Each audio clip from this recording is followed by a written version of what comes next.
Alrighty, so seeing that we have a quorum, I'm going to call this meeting to order at 7:03 on Monday, February 12th, 2024.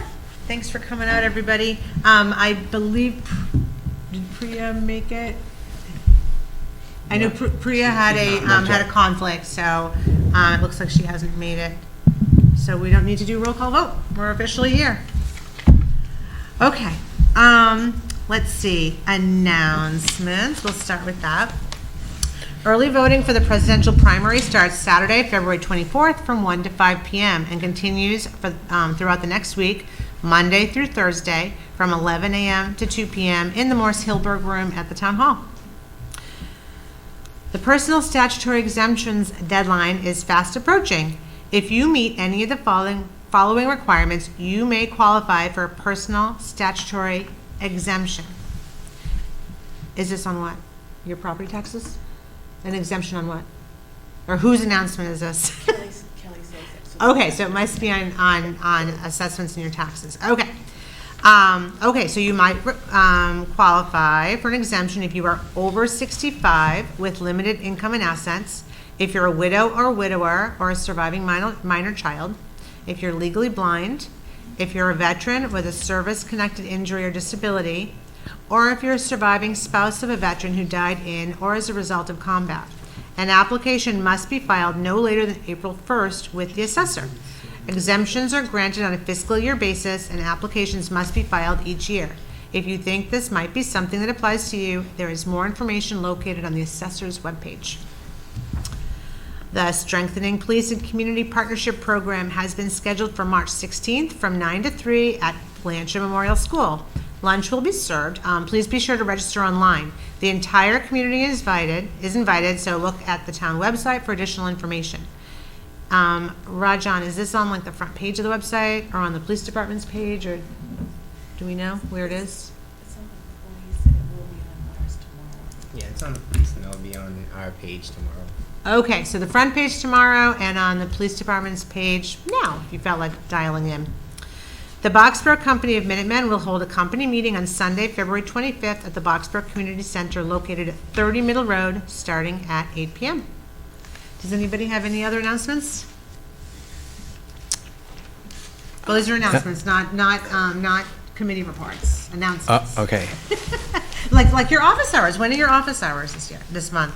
The office hours, the first Wednesday of the month from 10 to 11, and they usually go over that. And then the third Wednesday from 7 to 8.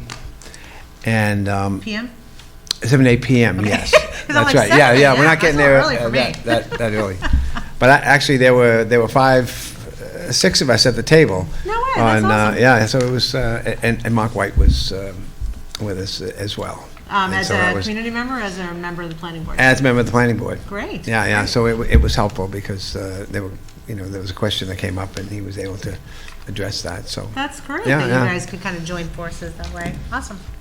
Any other announcements? Yeah, I have a few announcements from the police. So Erica Arborough, a reserve police officer, was sworn in by the town clerk this past Thursday, and she's currently in field training. Nice. And as of Friday on the 9th, the new K9, Coda, became a member of the Boxborough Police Department. And what's the dog's name? Coda. Coda. All right. Very exciting. She's still a puppy at 8 weeks, but she's going to start getting integrated into the department and preparing for training. And Officer Bresci has been named as the department's K9 handler. Excellent. And strengthening community and policing. Strengthening policing and community partnerships. It's been officially scheduled for March 16th, and it's going to be from 9 to 3 p.m. at Blanchard. Lunch will be served, and they're hoping for a tremendous turnout. They'll have a registration link where you can register online, and the entire community is invited. Awesome. They've also working with BXB-TV for a PSA that's going to be broadcast on our local cable network. All right. Awesome. Excellent. All right. Thank you. Anything else for announcements? All righty. Let's move to Select Board and Town Administrator Office reports and updates. So why don't we just start at this end of the table and we'll work our way around? Does that work? Or would you rather? Nope, that works. Okay. I was saying I'm pretty open. I'm going to need an update on ARPA a little later in the meeting, so I'll hold off on that. We let Rajan give a recruitment update. Yeah. So we actually had 2 employees start last week. Amy Sheen, she's the Department Assistant for Human Services, so she's going to be working with Council on Aging, Community Services, as well as RECCOM. Just as for department support, she's currently been training all of last week. She started on Monday of last week.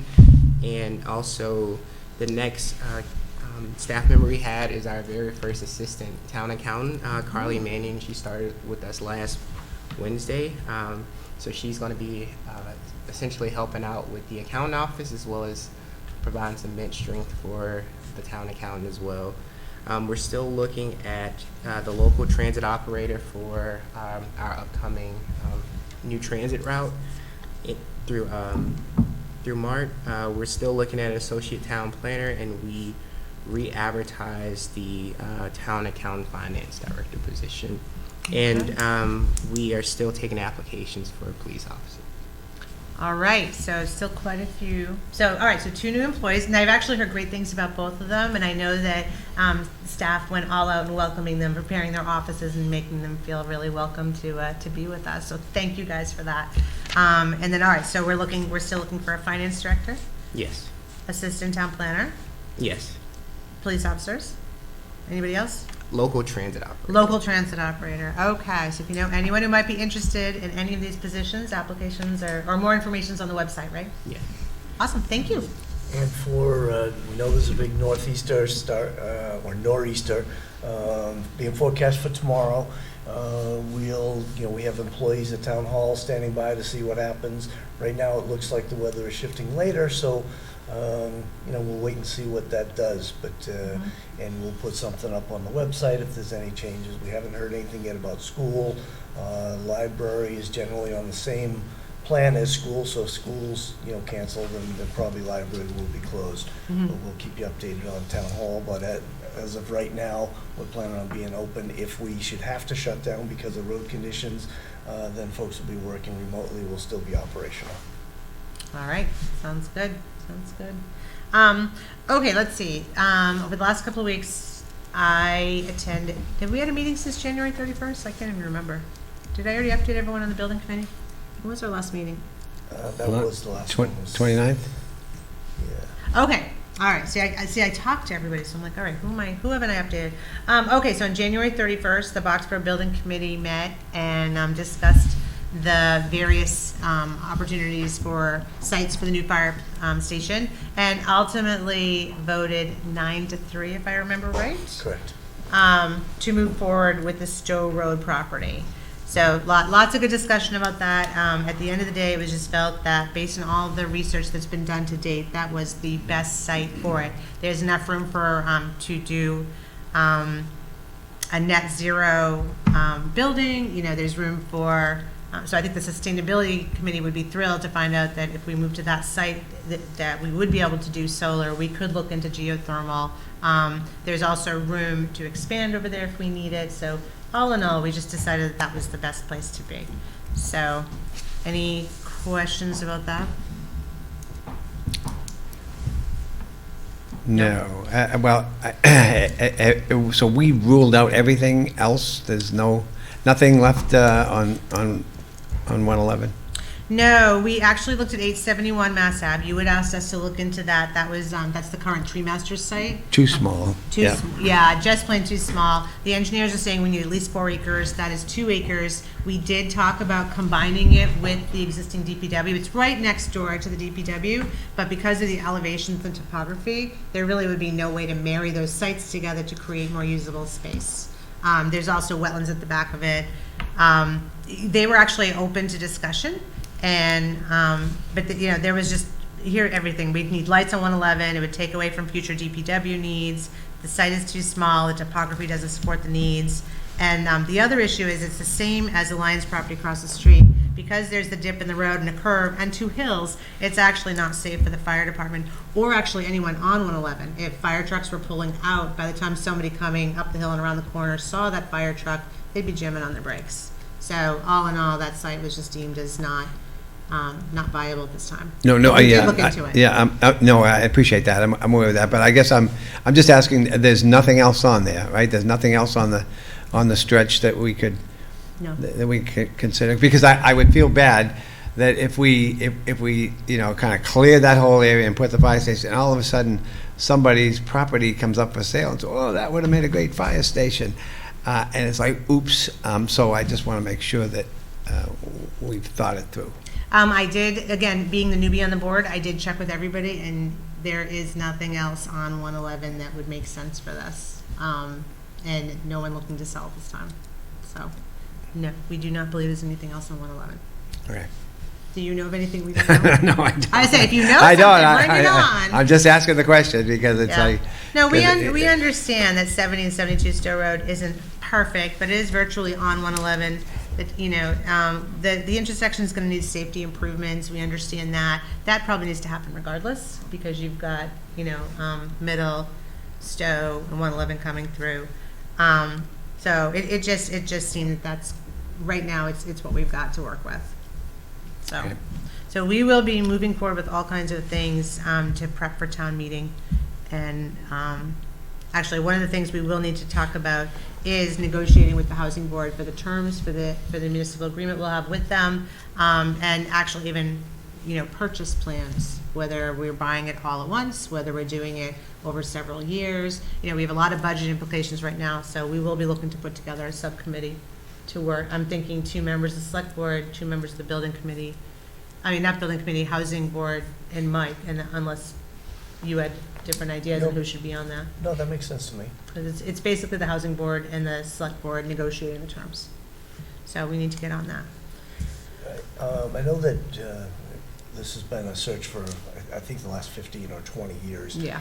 And one of the things I came to realize in asking some of the people who served on that for a long time was, what about other properties on 111? And I know eminent domain came up at one point, other properties, and I believe that the plan all along was to not displace another business, that is functioning, and not to displace somebody who's living along 111. But, I am still, keeping my eyes open, or if something comes up for sale or available or appropriate. One of the main drivers on that, the site that you were just mentioning, was the size of it, just to fit something that's going to be, able to be entered from both sides, as well as get around the building.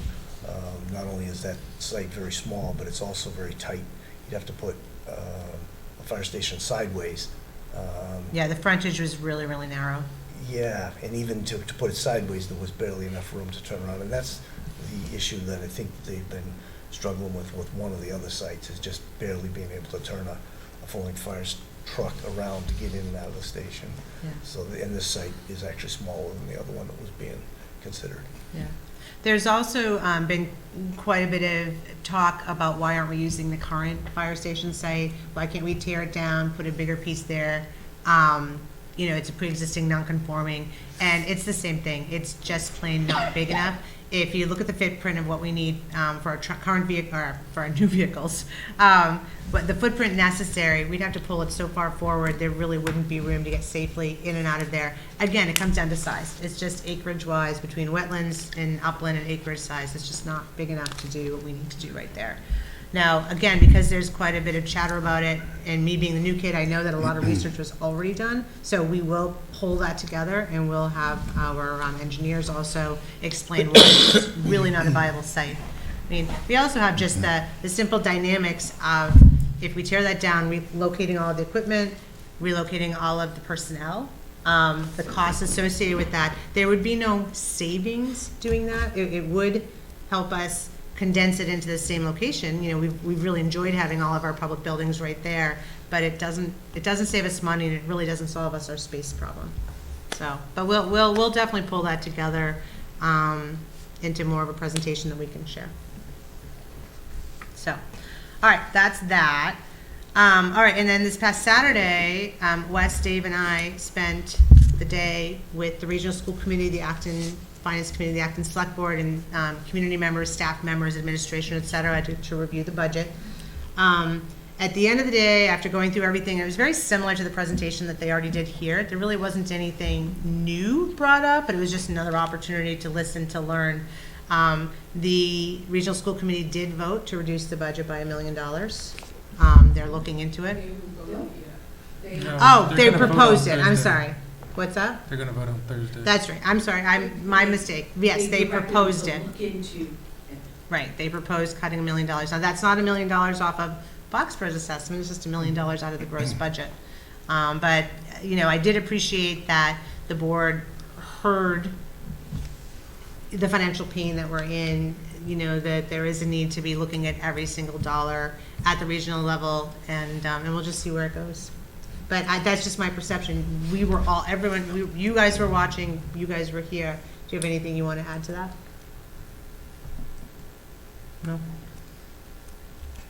Okay. I mean, it's their committee, they get to vote. Yeah. Yeah. No, my mistake. I meant that they proposed it, and they will be voting at this coming meeting. So, all right, that's it for me. That's all I've got. Okay, so I did leave there, and I came over to here because we had a gathering here with the consultants to talk about the town center, and I think we had a pretty good turnout That's awesome. here. I don't know if anybody, I bet 60 people, because I was here. 60, is that what you thought? Yes. Yeah, I Full house? it was, yeah, it was pretty full. There was a lot of activity, and so I think it went over, I think it went over well. There were 4 consultants, I think, you know, taking in the information and sharing it, so we'll wait and see what Alec and they have to say. You know, some of it was the same as the things that we were going through in the complete streets, stuff that Alex, but this would be, you know, this would sort of emphasize the importance of some of those things. Sure. So that was good. And the other thing that I would mention is that I've asked to have Steel Farm Committee put on the agenda for the next meeting, and we have a charter put together. There was no charter previously, and it was approved at the meeting on Thursday night, and so we want to present it to the board. Awesome. And Chris will come in and present that and That's talk a lot a of little work bit about. to do that. Thank you. So that's good. That's good news. Great. Wes, what's up with you? Nothing. Well, you just went to the DEI meeting, right? They're still going? Yeah, they're still going. They're still going. All right. All right, sorry that you had to get pulled in multiple directions today. That's fine. So, alrighty, anything else that anybody wants to bring to the attention of the board? Okay, moving right along. Public input, is there anybody in public or on Zoom who would like to chat? Becky? I don't see any hands. Well, I'll go first anyway. Do you want to tip it up? Yeah. So February 10th, Saturday, it was 3 years since the Swanson Road fire. And Owen and I drove by there on Sunday, and all they've done is taken the building down. They haven't started rebuilding. I did talk to Alec on Saturday when I was here, and I understand the town has done all they can in terms of making sure they're permitted and everything. It's really in the hands of the condo association and the insurance company. But these poor people are still paying their condo fees. If they had mortgages, they're still paying their mortgages, and they're probably having to pay somewhere else to live, because I imagine usually insurance only covers for the first year after you've been burned out of a house, especially I think for renters. So I don't know if there's anything the committee can do to send a letter to encourage a little speedier, you know, it's taking forever. These Okay. people were displaced 3 years ago, and they haven't gotten back. And I mean, I don't think they see a whole lot of building going, I don't think they see anything, like nobody's up there. So and like I said, Alec told me that, you know, all the permits have been given to them, so I don't think it's the town that's holding them up. I think it's the insurance company and the condo association. I want to make sure it doesn't fall off the radar, because Wes is Sure. the only one sitting here who was sitting here 3 years ago, or was, you know, at the Regency 3 years ago. Right. So I know of at least one resident who was living there, then he had to go home and live with his parents because he couldn't afford to keep paying rent and pay a mortgage and pay condo fees. So, You know, it's just, it's a really bad situation, and I feel bad for these people. So I Yeah. didn't know if it was worth trying to draft a letter from the select board just to these people and say, you know, kick him in the pants, I don't know, do something, Sure.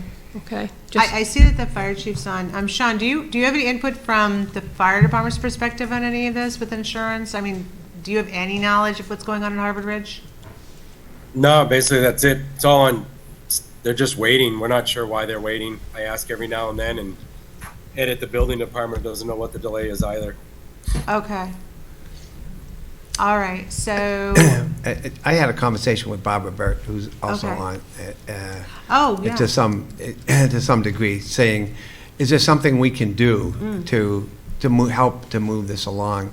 Barbara, at that time, and maybe we can ask her to provide a little more feedback, at the time, she said, no, there's really nothing, you know, legally, there's nothing we can do, and I said, well, maybe apply a little more pressure somehow, and I'm not sure if it's between the condo association or the management company and the insurance, but Barbara could speak to that. I would be 100% in favor of any kind of letter or anything to sort of move it along, but Barbara, are you comfortable speaking to this? maybe she's... I see you're on Zoom. Probably if you let Pat raise her hand, right? Well, she could just take herself off mute. Okay. She might be away from the... Yeah, you might be just thing. not at your Yeah. laptop or computer. Okay, you know what we'll do? We can reach out to the management company and ask for an update and just say that the community is very concerned about the lack of progress and that we'd like to know if there's anything we can do, and if they could just provide an update to all of us. Okay. Does that work? Sure. Okay. All right. I don't know the name of the associate. The Dartmouth. It's Dartmouth. Okay, the Dartmouth group. Okay. I might have connections there, but I mean, it's going to be what it is. I'm assuming, you know, if they're having trouble with the insurance company, but if there is anything we can do to help to prod them along, absolutely. Yeah. Okay. Thank you. Any other public input? No? All right, seeing no hands, let's move on to approval of the minutes, January 8th and January 29th. Oh, no, see, I could have just read that for our last meeting. Did anyone have a chance to read what Kelly sent out today? Well, no, she sent it out last week. I opened it today. Sorry, now you know. Any edits? I have no edits for either of the two. Wes, did you have any edits? Nope. All right, then I'll entertain a motion to approve the minutes as written. So moved. Second? Excellent. All those in favor of approving the regular session minutes for January 8th and January 29th, 2024, please say aye. Aye. Opposed? All right, look at us moving right along. All right, so the next thing is acceptance of the FY24 Firefighter Safety Equipment Grant Award. And I see that Sean is on Zoom, if you guys want to speak to that.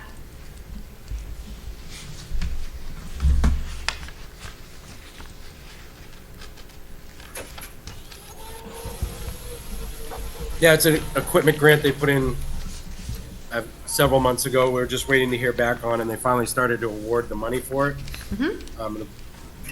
It'll be earmarked for tools and equipment. We put in for it just, you know, anytime we can try and go to a grant, save the town money, get the money from a different avenue. And then they just, like I said, they just started awarding that one just the other day, and they were actually quick to give all the answers and responses. Now once we get your approval, we can start ordering the equipment.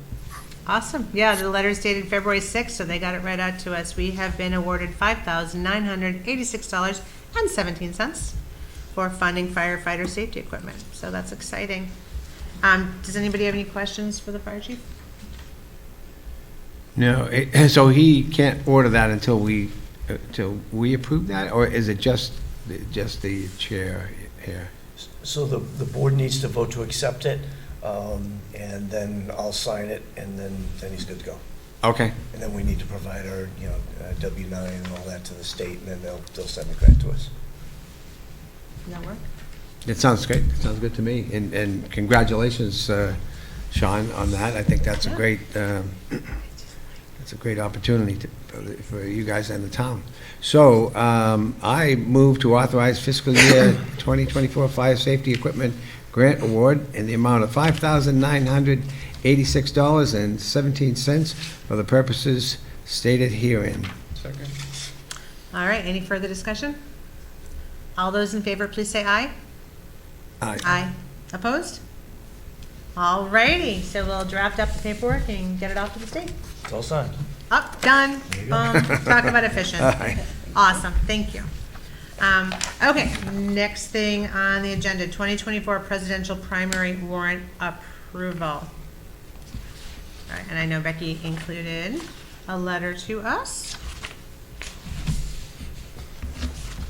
Is there anything special we have to do with this beyond approve it? I mean, we've already discussed it. I thought we already approved that at the Saturday meeting. I thought we did too. I thought we did this this past Saturday. We did not? Not this past, the budget Saturday, I mean. That was for the change in the early voting hours. Okay, so this is simply the warrant for the primary. All right, I mean, there's really nothing here. This is pro forma that we just need to take care of it. Right, just take a vote. Yeah, I mean, It's just approving it. yeah, I was just gonna say, the presidential primary will be Tuesday, March 5th, from 7 a.m. to 8 p.m. The So purposes of which, there'll be presidential preference, state committee man, town committees. All right. So then I move to authorize the 2024 presidential primary warrant as presented. So, is there a second? Second? All right, any further discussion? All those in favor, please say aye. Aye. Opposed? All righty, all set. We get to have a presidential primary. Yay. All right, the next thing, I have to tear my agenda off. Next thing is the government channel retention policy. How are you tonight?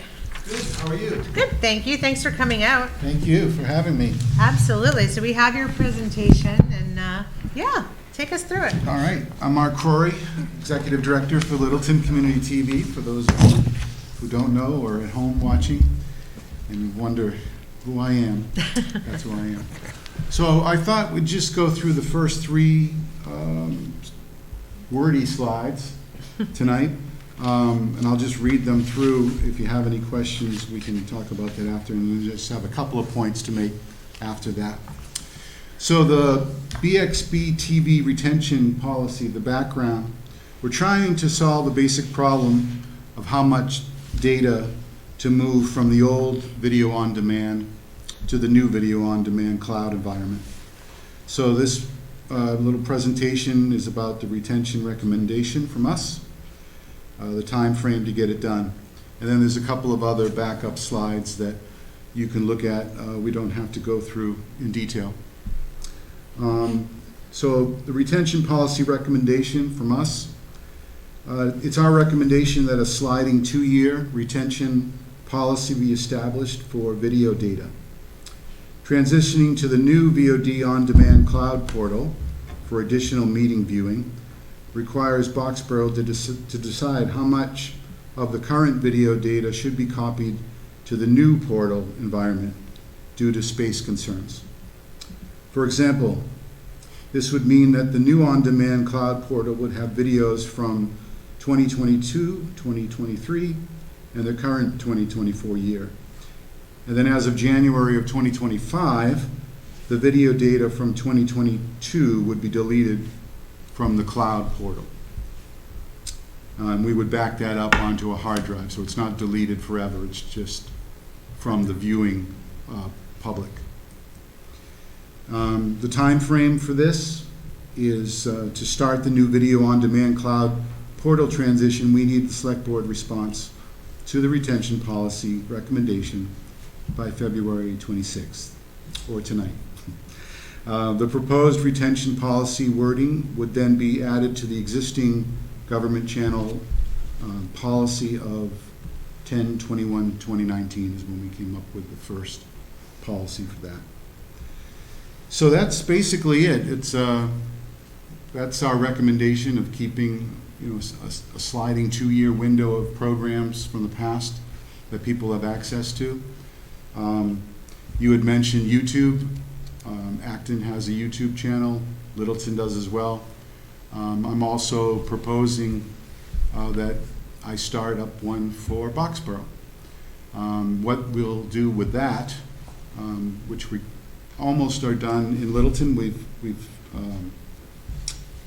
started this archiving project that's been taking almost a year to complete, but we had a lot of shows on DVDs and in other forms that, whether they're government meetings or public shows, cooking shows, concerts, graduations, everything we've done for the past 15 years or so that we had copies of, hard copies, we digitized them and put them on YouTube. So now we have them all organized in playlists. People can go there if they're interested in seeing the 1993 graduation, Littleton High School. They can find it on YouTube. And, we wondered if it was worth the time to do all this, but we found that so many people have been taking advantage of that. We're able to look at views, how many people watch a show, and some of these old shows are getting, 100 views every time we upload them. So I don't know why someone would watch a 2015 planning board meeting, but I guess there's Well, you can just a never demand know. for that, I guess, binge watching. Binge watching. So we actually have a YouTube channel, or we have a YouTube page already. That's great. If you want me to just add to that, that's fine. If you want something that the LCTV would control, since we usually have our hands on most of the videos, it might be a lot easier to streamline it through us. But we can talk about that. That's not what really the policy is about. It's just something that I would like to suggest that you would do. And that way, if somebody did want, I heard someone back here mention about an old town meeting. And if we have it on file, which we do have programming that goes back almost 10 years, Wow. that we could make available on the YouTube channel for those. Like I said, I don't know why some people access it, but a lot of times in my experience over the years, something will come up, maybe there's a new bylaw that needs to be proposed, and they want to look at a meeting that this was discussed 7 years ago. And it's an easy way for current board members or lawyers sometimes to look up that information and to find. Meeting minutes are great, as you said, but they don't sometimes get the nuance of a conversation and every word, which these would capture. So that's the policy in a nutshell, and if you had any questions about that or comments? I do have a question. So you mentioned in 2025, the 2022 would go away. Does it go with each month? Or once you get into 2025, you pull, archive all of 2022 and then it sort of builds from there? How does that work? That's a great question. Yes, it would. We figured it easier to delete a whole year's worth once January hits. So even though 2022 would disappear, you'd still have all 23 and all 24 when 25 starts. So It would disappear from availability, but it would still be archived? Is that what you? BXB-TV, That is correct. And it could possibly be on YouTube as well. right, if we do start the YouTube archiving, then all Yeah. those would be up on YouTube as well, Okay. forever. Well, or until something happens to YouTube, but hopefully nothing ever will. But It just explodes with content. Look what happened with X or Twitter. You just never know, I guess. you never know. But there a that's Mr. that's Google? where we've gone so far. It's also free, and it's unlimited space, so storage. They don't have a cap on that. Imagine that. Okay, so what about the cost for you folks to do that, to manage that? Is Well, that we're- not determined? It will be a slower process. In Littleton, we put some money aside. We could do this in Boxborough as well. And we hired somebody. It was a student from the Neshoba Tech. He came over and, was glad to make some extra money on the side, just digitizing all these programs and putting them up on YouTube. Right now, we have a woman who's taken the job over because the student, his work study ended with us. Now we have a woman who used to do the senior tax write-off, and that kind of ended for her. So this is another way just to get some income. So, it's not hard to do. We could train people to do it. So, but, yeah, we put monies aside for that purpose, so that it wouldn't tie up staff time. Okay. All righty. Any other questions? No? No? No? Yeah, no, it seems reasonable to me. Wes, do you need more time to kind of explore this? Should we No, vote I mean, to- Excuse me. so if we move to having it on YouTube, it's not like it just disappears completely. Plus, even if we don't put it on YouTube, it doesn't disappear completely. It's mostly just the retention for when people go to the BXB-TV website and then how long it's up there. So I'm fine with the 2 years, and I do think we should start utilizing our YouTube channel more because it is free. The last time we uploaded something was 2 years ago, so.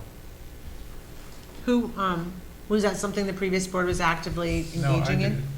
Oh, you I did literally it? have all the accounts. Like nobody, that's one of the things I did when I got here. Oh my gosh. Thank you. That must have been a lot of work. So, okay. So do you need to turn over accounts or anything to Boxford TV? We don't have to get in the weeds for the tech stuff because I don't really need to know. However you manage it is lovely. Like, do you I need the will say login? that- Because I can't remember my own login. The new cloud demand will have more of a look of YouTube, similar feel, much better controls over playing and scrubbing through the videos, Okay. which is a little clunky right now on our current site. So I think you'll find the new site to be much more user-friendly and more modern looking, so, Nice. yeah. So even I could figure it out. Well, We can only hope. We can only hope. Okay. can only do so much. Exactly. I'm not even insulted by that. I'm fine with that. Alrighty, then I'm going to move to approve a sliding 2-year retention policy to be established for Boxborough television video data as presented. Is there a second? Second. Any further discussion? Any questions from the audience on either Zoom or in person? All right. Seeing no hands, all in favor, please say aye. Aye. Opposed? All right, thank you very Thank much. you. It was Thank you. unanimous. Thank you for your time. Thanks for coming in. Yeah, We appreciate appreciate it. your time No problem. and all that you do for us. We appreciate everything. Well, thank you, and you can thank Kirby for most of that work. We do thank Kirby. We very much appreciate Kirby. So, okay. The next thing we'll be discussing is the cost of living allowance, the COLA for non-union and non-contract employees for the FY25 budget. Do you want to take this one? Sure. So the process used here in the past in Boxborough for setting the cost of living increase has been that the chair of the Select Board, Finance Committee, Personnel Board, and the Town Administrator get together, look at the last 36 months of CPIU, and take that average and then see, is that reasonable for a cost of living increase for those employees? And those employees who are included are the folks who are not union and also not on a contract. Those union and personal contracts, those take care of that in a different way. So it's just for your non-union people who aren't on a separate contract. And what was decided after looking at that and also comparing it against the comparable communities was that a 3% cost of living increase seemed reasonable and was voted unanimously by the four of us when we came together. And now the next step in that process, that's the recommendation. The next step is for the Finance Committee and the Select Board to vote that. We have put it into the budget as a placeholder for those employees, but it's up to your vote. The part of the discussion included, as I mentioned, looking at comparable communities, and some of whom were a little bit lower, some were right around the 3%, and a few were higher. We also looked at what's happening across the country, some of the like Social Security benefits, some of the other federal programs which were significantly higher, I think around the 5.2% increase, but it was deemed that 3% was reasonable in taking care of our employees, keeping them up with the market, and being comparable out there buying their goods and services. Any questions or concerns? I don't have either. 3% sounds like a reasonable number to me under the current financial circumstances. Well, that's exactly it. Some of what we talked about was, the fact that these are non-union employees, they do depend on us. We are trying to manage retention, we're trying to manage morale, and it's hard out there right now. Anybody who's bought groceries recently understands that. Gas prices have come down. I understand that all economic indicators say that inflation is under control, but it's still really hitting people's pocketbooks. And again, we want to retain our employees. We want to show them we care about them to the extent that we can, and this just seemed like a fair amount. Anyway, yes, so that was that all was factored into it. Two things to point out on that is that the Personnel Board did take up a discussion, I think over 2 meetings, on this very topic. And they initially voted a lower number, and the main reason for that is that they didn't want to raise expectations for something that was unreasonable, and they didn't want to overshoot, whereas they didn't have the binding vote on it. Right. So they initially had voted at 2.5%. Initially in the budget, I had budgeted, because I wanted to do it conservatively and not undershoot our budget, I had budgeted for 3.5%, which was about $44,000 in total for all our non-union, non-contract employees, which also includes our per diem firefighters. So with 3%, and we did go back and check with the chair of the Personnel Board, Lee. He was fine. He thought 3% was the right place. And so the total amount of that was around, it was a little under 40, I think it might have been $39,000, something like that. Total cost of living increase for the next year for FY25 for all those employees. Yeah. I remember we also talked about how much that 0.5% was in terms of tax dollars and impact on the community. And why do I have $13,000 in my head? Do you remember what it was? I don't either. We did pull it up, and it just felt like with everything that we've been working towards with creating a stable employment environment here, that 3% was just a fair number, and that we could afford to do that. Especially understanding that the budget had the 3.5% built in. It was already there. We're actually bringing it down a little bit. So that's where we are.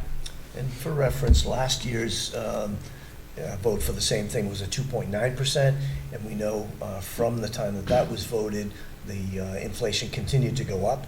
Fortunately, it is now coming down in recent months, but we felt like to go down from there or even stay the same was probably unreasonable considering the past year that folks had withstood. Yeah. Any further discussion? Anybody from the public? All right, seeing none, I move to approve the cost of living allowance for the non-union, non-contract employees for fiscal year 2024 to be 3%. Second. All right, Wes seconded it. Any further discussion? All in favor, please say aye. Aye. Opposed? All righty, so that one is unanimous. The next item is discussing town volunteer and employee recognition events. And Wes, you put this together, right? Yep. And it's very well done. Thank you very much. Easy to understand and go through. So why don't we pop it up on the screen and you can just take the board through it, and so the public can see it also.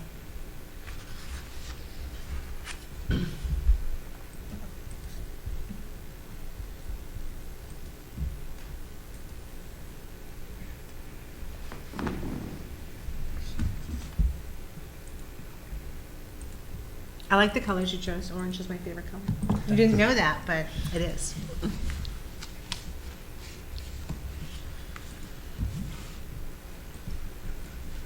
I swear it's orange. Oh, okay. It's kind of brown here, but it's orange here. Yeah, it's totally orange. It is. It's totally orange. What the heck? No. All right, Wes, why don't you take us through it? Okay, so one of the articles in our annual town meeting is typically a stipend and salaries of elected officials. Historically, they have given them. However, we're mostly, except for the clerk, town clerk, and the constables are required by law to be paid per warrant, and then the town clerk, I mean, it's just probably the right thing to do. I don't think we have to, but I don't think anyone's going to say no one's going to pay Becky for being clerk. So, yeah, so I guess for the other ones, it was more symbolic and or to show appreciation. Maybe when they were initially created, the amount was worth more, but to me, and I'm not trying to be like bougie, but the stipends are negligible at best, because then they also get taxes income, so the state and the federal taxes take money out, so you're effectively getting taxed to then pay taxes on it.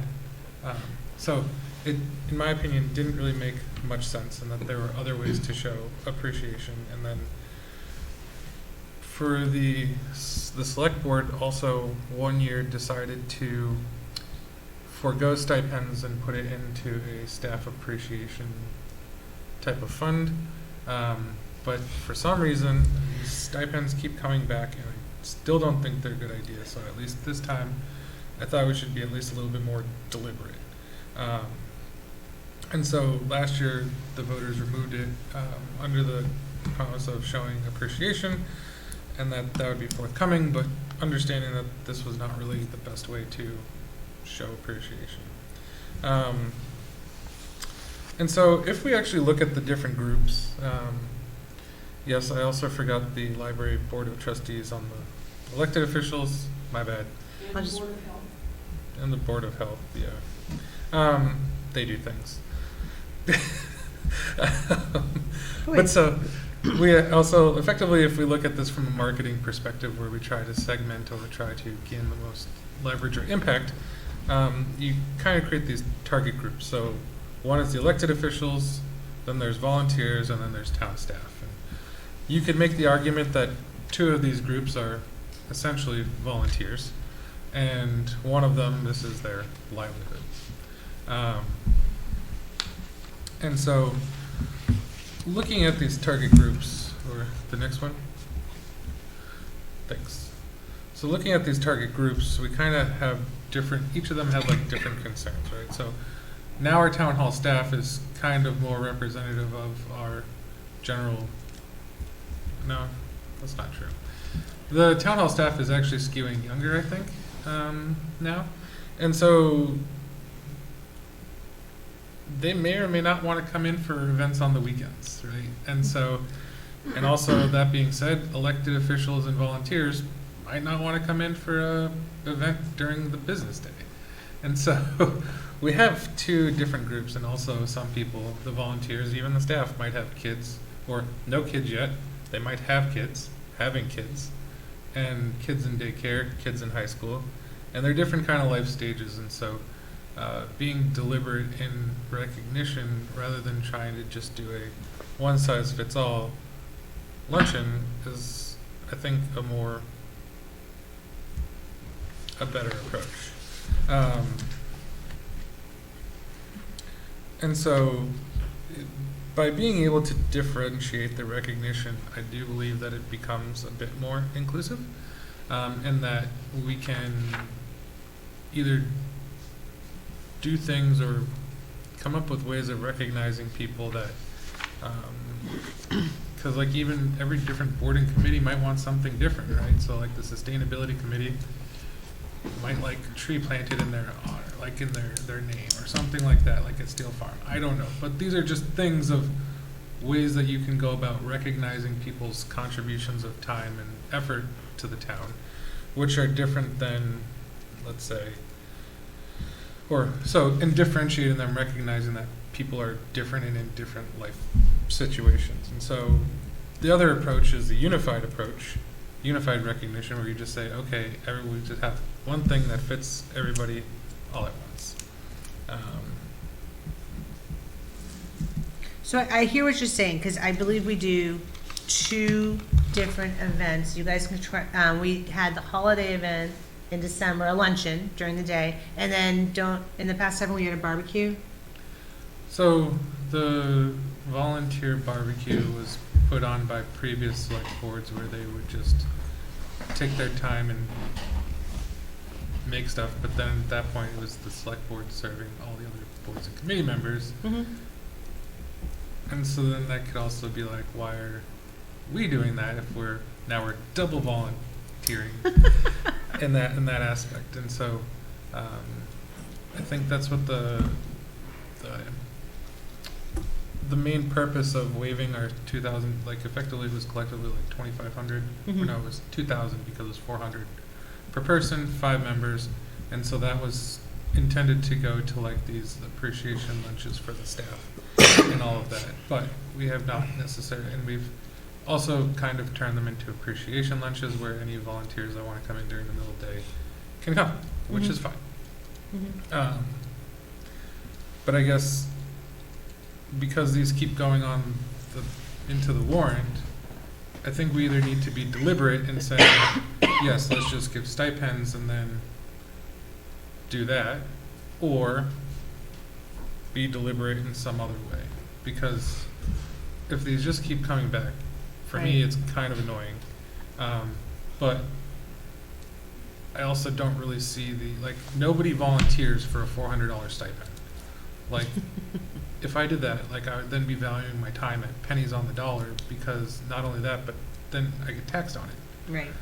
And so, Well, I don't know how Dave or Priya feel, but I agree. You know, I do support taking that $2,000 or whatever it is, and putting it back towards appreciating. so that's a budget item now. Yeah.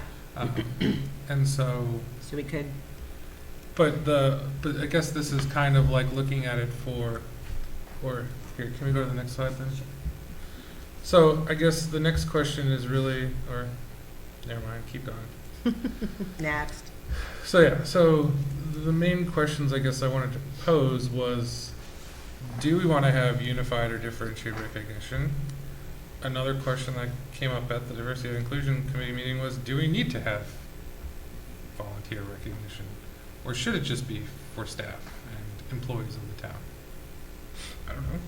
Oh, so this came from the DEI No, committee? this is from me, but Oh, okay. I brought this to the Okay. DEI, and so they're, because we have, it's a very diverse group of people. Yeah. And some people have been volunteers for a while, some people have been brand new, some people, and so it's kind of a diverse group, but that was just one of the things that came up earlier. And then what are we looking to do if we decide to be deliberate about recognition? Do we want to limit it to the amount that was set forth previously? And so what the boards, the library board of trustees, the sum of all the, like the planning board, those ones, in terms of for like the annual. And then the other question is do we want to start recognizing longevity? Because it's like we have staff that's been here for a year. Congrats, now you get something to recognize you. Or you've been a volunteer for one whole term. Like, good job. Not like that, but When you've been here for hopefully 30 with a years, little we bit can more- talk. more impact, right? So I guess what I wanted Okay. to do is try to be deliberate, because Sure. until we're explicit, we can't really be impactful. Dave, what do you think? Well, I don't want it, whether it's a W-2 or a 1099, I don't want one for $400. So I totally agree with that. I'm just a little bit uncomfortable with taking away, the other folks without asking them first, the Board of Health and Planning Board or whoever. I mean, say, this is where we're going, at least get a sense of where those So we groups should, are at. I agree, we should poll the other boards who are given stipends. And I also think that, the unified, I think is good. It's nice to get together with all the people in town, because a lot of times you can't get together because you're in meetings, or it's going to be a quorum, right? So it's nice to be able to get together, in a relaxed atmosphere, and so I appreciate that. But I also know that some people go, you know what? No, I do enough all the time. I don't want it. So it's not like it's not a mandatory thing. So I think people, if we did that, we just have to make it, in the easiest way possible for people to attend, and I don't know what the answer is for Well, it that. doesn't even always have to be attending things, like, right? So it could be like swag, such as like a mug that says like Box Pro. Like it could, like I'm not saying like it needs to be, I guess a better way to put it is like, do we want to go with a one size fits all, or do we want to make it more personalized to the group, right? And so, because like staff, they might want a mug, but like, I have like 50 because I work for a company. It doesn't really do me anything. But like a lot of these people in municipal government and stuff, they don't get a lot of swag unless they're going to like the MMA conferences or something like that. Or whatever other conferences they get, whereas people like in industry or volunteers, typically you get a lot, or at least I have, but. So, the way, and I'd love your input at this end of the table too. The way I look at it is, so first of all, I appreciate what you said about having things during the day, because I actually feel badly that I can't often attend things during the day, and I don't want people to think it's because I don't care, I don't want to be there. It's because I'm working, and I have other obligations. I will say, the couple of volunteer luncheons that I've attended, people were having so much fun. And because you don't get to see everybody from the boards and commissions, like basically, I'm just reiterating what you said. It is a nice morale, it's a nice team building kind of thing. If you think about all town volunteers are on a team. I hear what you say about swag, and maybe this It doesn't is just, even have to be that. That was just an example, because I'm also Right. not saying we have to be one or the other. Like, we can keep Sure. the yeah, appreciation luncheon. Mhm. That's totally fine. Yeah. I'm not saying get rid of it. But but what else? But you're saying basically you would like. I'm saying that I've heard from a lot of people that they feel left out. I'd want to understand more of that, and maybe we need to understand. Sometimes people will say, I feel left out, but they don't offer a solution. So you wind up guessing what would make you feel included, what would make you feel appreciated. And so, I almost feel like we, sitting here, can't just say that for employees and volunteers. We would need to find out. But What so, would like- you enjoy? And it could be something like I'm not a fan of throwing money at it, because you spend the $5 or the $20 or whatever, like you had mentioned stipends earlier, that doesn't really show me appreciation because I get a paycheck every week. Like I always feel like, for client appreciation, we actually give something of meaning, because you can send a $5 Starbucks gift card, but it doesn't mean anything. There's no appreciation there. It's a Starbucks $5 card. So I'm trying to put this all in my head, for team building, for morale, for feeling appreciated, for feeling part of a community. How do we do that? And I think I'd probably turn it back to you guys, not to put you on the spot, but when you talk to people, has anyone offered ideas on what they would enjoy? I do have one. Awesome. So one of the suggestions was also to effectively not stop the appreciation, but also add for effectively more for staff. So if the initial intention was more for staff, say each staff each year gets $300 for either an event or like a team dinner or something that's more like each department head would get it, or maybe one for the town hall, one for police, one for fire, one for DPW, and one for the library. And so they say here, Jay Swizz, go have an event for your people, or see what they want to do. Do they want to go out and go bowling? Do they want to go to see a movie together? Do you want to just have everybody at our next training? Maybe we get a sweet lunch, something that's not normal, something like that, but in a way kind of pushing it down to the individual groups level, in addition to the general staff appreciation. Mm-hmm. I was even thinking things like fresh flowers at the different, I don't know. I'm just thinking what would say, hey, I Sustainability care committee about would you. not be happy with What? that. I said the sustainability committee would not be happy with that. Flowers are the most. How about plants that are alive that you can water that will give off oxygen into the world? Snake plants for everybody. Actually, surprisingly, the chair of the Sustainability Committee came around with jars of flowers for all of us here this year. Yes, she did. Fine. Yeah. Cut flowers are the worst thing for the Well, they were cut flowers from her garden. Oh, okay. Yeah. So I don't disagree. I actually like that idea, like what you were just saying. So when there's a training, if there's a building department meeting or training, they could order a special lunch or something. But is that truly appreciation, or does that just become a budget item? Because I want to really focus on the thank you piece of it. Not, I don't know. I guess what I'm Are you saying. looking for, so I guess then the question is, right, are you looking for them to know that you appreciate them, or is this just for them to have higher morale or type of thing? Because I'm fine with I don't need any recognition, and if this comes from the department heads and says, hey guys, let's plan something cool for just us as a form, the town wants to show us appreciation. So if you want to do that, we could say the town is you now have $300 for each department or whatever, or let's say $25 per person or $30 per person in your department. Do something night, you have the year to figure it out. Yeah. Ask your people what would be most impactful and do that. That's because I think that allows, each department is different, right? So DPW has different people than the library, which has different people than the police, and fundamentally they're very different groups. Oh, absolutely, absolutely. So just, by morale and team building, I just mean that it's nice to know that the town appreciates them. I mean, we are elected by the town, as the governing board, and we know that the people that volunteer and work for the town are appreciated. I hear it all the time. I'm so glad you're doing it because I don't have the time, the wherewithal, the interest, and just letting people know they're appreciated is just how you do that. So, all right. Thoughts? What do you think? We'll start on this end. Okay, we'll start on this end. So, I have a number of thoughts. One is that in the past, I have really felt appreciated when my boss did something special for staffs that I worked on. So, in other words, I like to treat, my staff to something, coffee, a lunch, or whatever.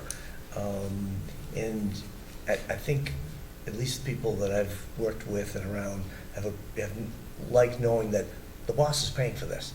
Not necessarily the town, not everybody chipping in, but the boss is bringing us coffee, or the boss is taking us out to lunch. And so that's just one thought that I had, but I'd like to give my coworkers a chance to speak. We don't mean to put you on the spot. It's just what would feel good? I don't know. I guess we're putting you on the spot. I mean, so we had a couple new hires this week, or last week rather, and we put signs on their doors, and we signed a card, and we put it on their desk on their first day. For me, I'm sort of driven by thank you cards, handwritten thank you cards, and thanks, and I give an example.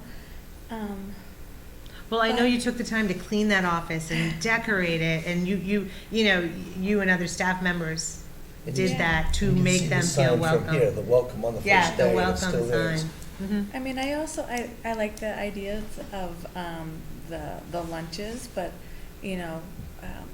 the swag is nice too.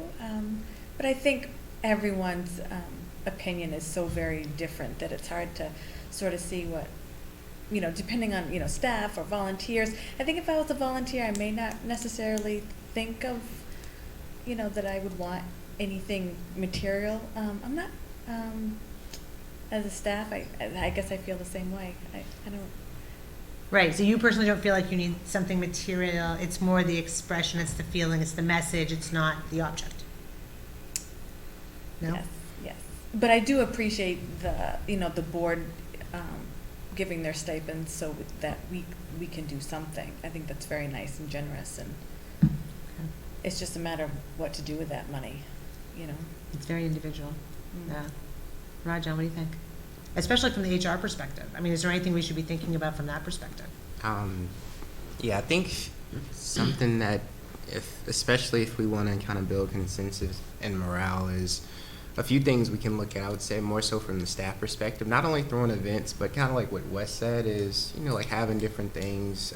Like the 2 communities I worked in, they did a good amount of not only employee recognition days, recognizing people for they worked for the town 20 years, 30 years, 10 years, having different things for each one of the departments. I remember one year we actually got fleeces, and each department had a special fleece with the town seal on it in their department I like as that a part idea. of it. And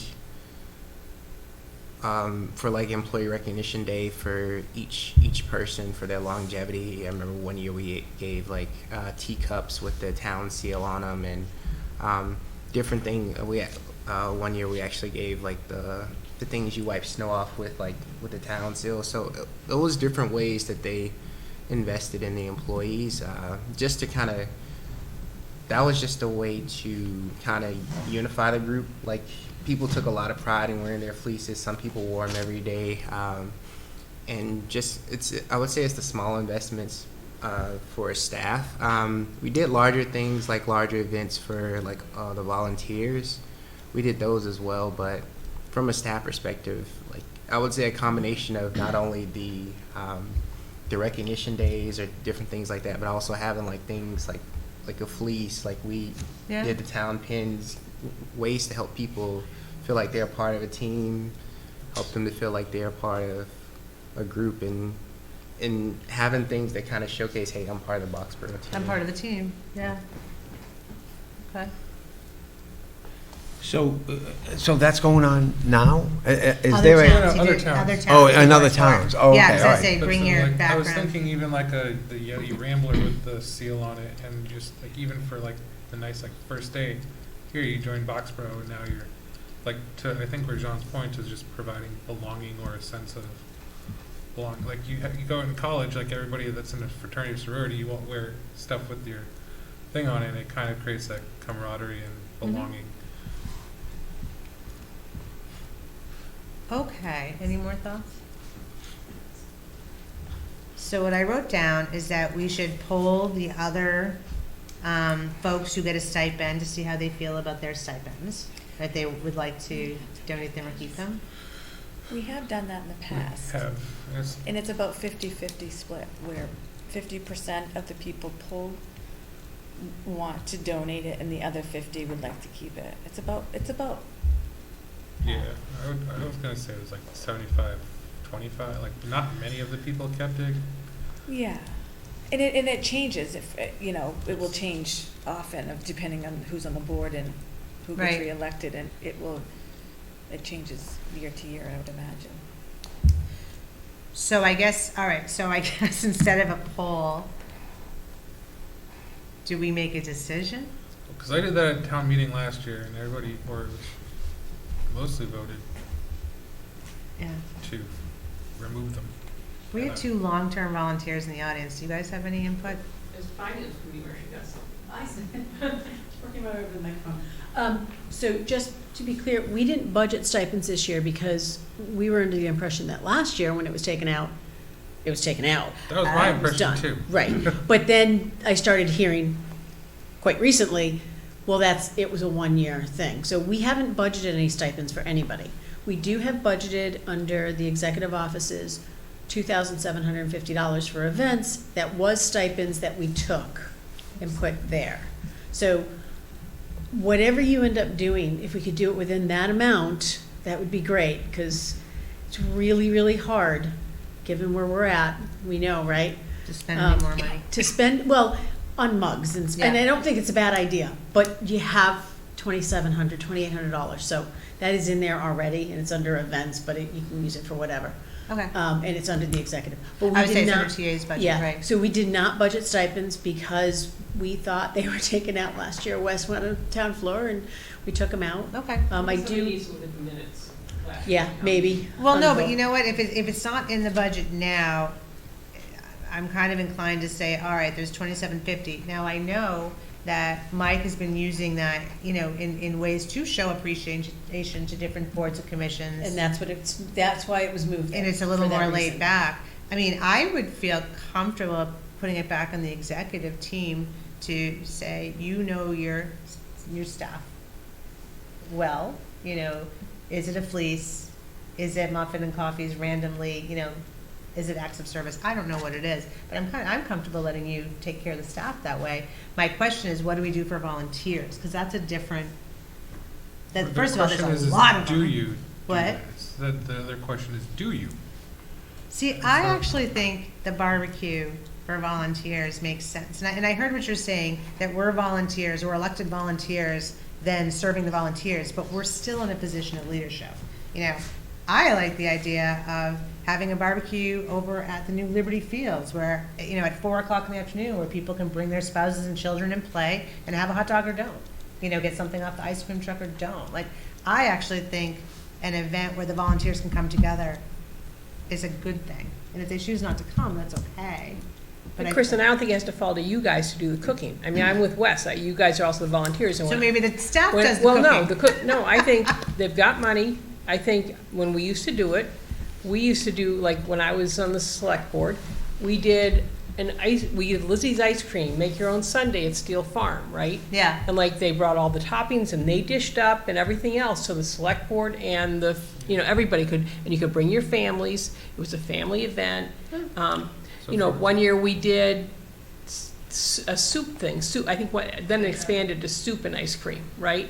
But That's interesting, hot and cold. well, soup it was and ice cream. because I think the first year we did it was like at the end of October and it was cold for ice cream, Oh, okay, we right? did chili. But anyway, but the thing is it shouldn't fall to you. I mean, there should be a budget for it. We don't have the money this year. But back to this warrant article, there are no stipends budgeted, but Article 3 has got the stipends in it. Somebody's got to check, because I thought they were taken out last year. West They Searly. were. They were removed. Forever. No, just the vote. So I said, I think that what I said was, I think there are better ways to show recognition than these stipends. Because as I said before, it's like you're taxing people to then have the people receiving it be taxed on those taxes. So I get that, but can somebody just check the minutes? Because I thought it was forever. If it is, they shouldn't be showing up in this year's Article 3. I thought it was in the warrant. I thought I had seen it in the warrant. It I is, thought Article it is in the warrant in Article 3, but it's not in Right. Article 5. Well, why don't we I check? put it in there because my understanding was that vote was for Just 1 year? That's current year. 1 year. Okay. Right, but I think our thought and Wes's was that. It was going away. Just took them out last year, permanently, And they didn't need to go back. and they didn't need to go back, other than. And never mind, I mean, people wanted them last year and they didn't get them. We have people who, you know, said, oh, we want our stipends, and they never got paid. So, you know, like, let's not hold a carrot out and then say, oh, too bad, so sad, you don't get paid. So sad. Anyway, but I think you need to look at that. I think we should take them out of Article 3 altogether. You should live with the $27.50 this year, and if we need to increase it, not this year, another year, it would be good, because this year's gonna be a tough year. No, I think that's a good approach, because then that allows us the extra time to actually get the numbers for, do we want to do fleeces? Do we want to do the mugs? Or even, because it's like, do you get something for the staff when they first join, like the town, and then after their Or for longevity employment awards? anniversaries, yeah, Yeah. it's your anniversary. And so I yeah. think that this was, my goal here is mainly just to start directing that, because in municipal, everything takes forever. It's fine, but, Do you want us to do a survey? no, you don't, I don't think we need to do a survey, right? So Acton, just for context, rents out Nara Park from themselves. Gets it catered, and one day has like this field event where they recognize all the employees. They do superlatives, and they also do like the longest volunteer award and all those things, and people come with their families, and it's catered and cleaned up, but their budget for it is much higher than ours is, but they also have more people to recognize. So it's That's why they need an override issue. yeah, it's I'm just waiting for that. It's all that avocado toast. Only because I will say, having thrown quite a few events, $27.50 doesn't go far. No. That I mean, honestly, that's not. Kelly's been doing a phenomenal job of being able to keep the Yeah, Thank you. but stay in budget. Yeah. We also use some of that budget to pay for like Capital Saturday food and stuff Yeah. like Yeah. that, so it's not just And I think recognition police, stuff. fire, and DPW all have some kind of food. they have union thing. But they all have a food, budget, I think. an event budget? Well, like for- I don't have my like budget if it book with me. snows, Ed can get like breakfast and stuff. Right, Yeah. They do, and that's what that couple $100 is used for. I know. If they have folks that, you know, they've stayed over to get some pizzas to feed the people that are driving plows. And I think that, you know, police and fire probably do the same sort of a thing for, whereas it's not necessarily a recognition thing, but it's more It's an connected with their appreciation thing. work. Yeah, But yeah. it's not an appreciation meal, it's more Right. of, hey, you're working, you're not gonna get a chance to go get something to eat. I think that's what, in Food those, is love, baby. in Food those is three love. departments, I think Yeah. that's what that's used for. All right. So I'm not clear now, I thought it was just the select board that didn't get a stipend this year. Did nobody Nobody got receive a a? stipend this year. Nobody received it, so then I don't think we need to ask anybody. Yeah, because- no, we because already, they we didn't already get set a it. precedent. Yeah, it's We already, the set a precedent's there, precedent. so. Okay, so now Okay. it's really more, how do we move forward?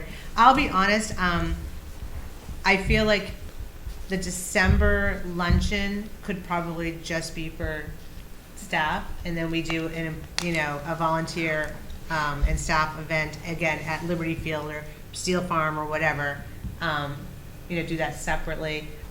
I imagine but again, we've also talked about you using that $2,750 for your own team building, and being able to do these things. So I just feel like that's an awfully lean budget to make too many changes. And again, I could be totally wrong. I understand that the December party is really, really fun, but it is during the workday, probably harder for volunteers, and maybe that's just a employee thing. I don't know. And the volunteer thing is more of an outside kind of picnicky kind of Yeah. event. Yeah. All right, so I haven't had time to really think this through because I was waiting to hear. We don't have to come the up with an answer. presentation. I was just looking for kind of what Right. people were thinking, because like I said at town meeting that I'd come up with a proposal, and so, Uh-huh. um, Well, no, and I wanted to wait for you to talk us through this before. So, all right, why don't we put a little thought into it and just make a decision for this year what we want to have happen this coming year. And take it off the warrant. Yeah. Well, yeah, we need to well, clean we're up opening Article up the 3. warrant, or the warrant. Yeah, Well, clean we up can Article change the 3. warrant.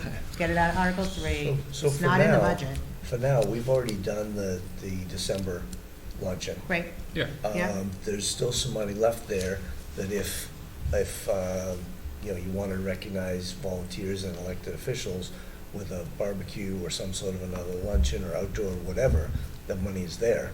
Well, And I'm then not we- sure and then that we we take enough it up. at this point. well, I mean, if you do like the creamery, West Side Creamery, and do Yeah. the ice cream sundae, or even the ice cream truck that they had at the Liberty Fields thing, all would be under like 500, I think, for just this number. Like, come for an ice cream party. And so it doesn't have to be extravagant or And then take up the rest of it in next budget season.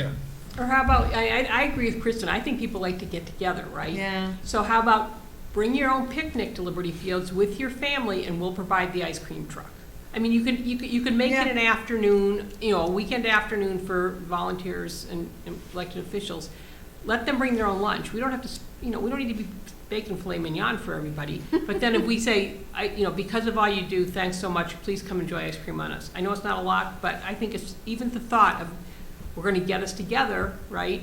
And I don't know, let everybody see Liberty Field, because I went down for the ribbon cutting, I haven't been since, so.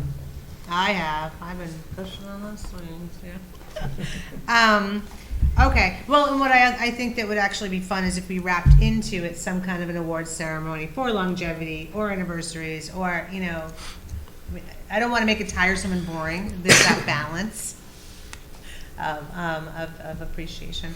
All right, let's see what's left in the budget. Let's see what makes sense. I will tell you that the ice cream truck was a lot more than $500. It was really expensive per person. So, but we can look at more affordable options. Than That was really good ice cream, though. It was That's absolutely why. delicious. Worth every penny, but it wasn't less than $500. It was by the person, and they were going to bill at the end. Steve paid for that. So, okay. Private citizen paid for the ice cream. So, Who paid for the ice cream? what's Steve's last name? I lost his last name. The guy who paid for the pickleball. The guy who paid for Oh, the okay, pickleball. oh, all right. Steinberg, thank you. I Yeah, saw okay, tag in my head because that's sure. my well guy. No, it was not my well guy. Steve Steinberg paid for the ice cream very generously. Nice, And okay. I want to say it was more, it was over $1,000. Because my sister had her wedding and got the Cold Stone Creamery catering truck to come, and it was only. Ooh, Cold Stone does the flippy dippy, right? Yeah, thing? it was only like $225, and she had like 70 people at the wedding. Wow, well, we can shop around then. Yeah. Okay, so why don't we do that? Let's see what's left. We'll get something on the agenda for nicer weather, maybe in June, you know, Okay. before it gets too hot and before it gets too cold. Okay, sounds good. So there's a motion or there's no motion for I that? don't think we have a motion for Okay. this one. This is just a, you know, we're gonna look into it and Yep. we're gonna clean up Article 3.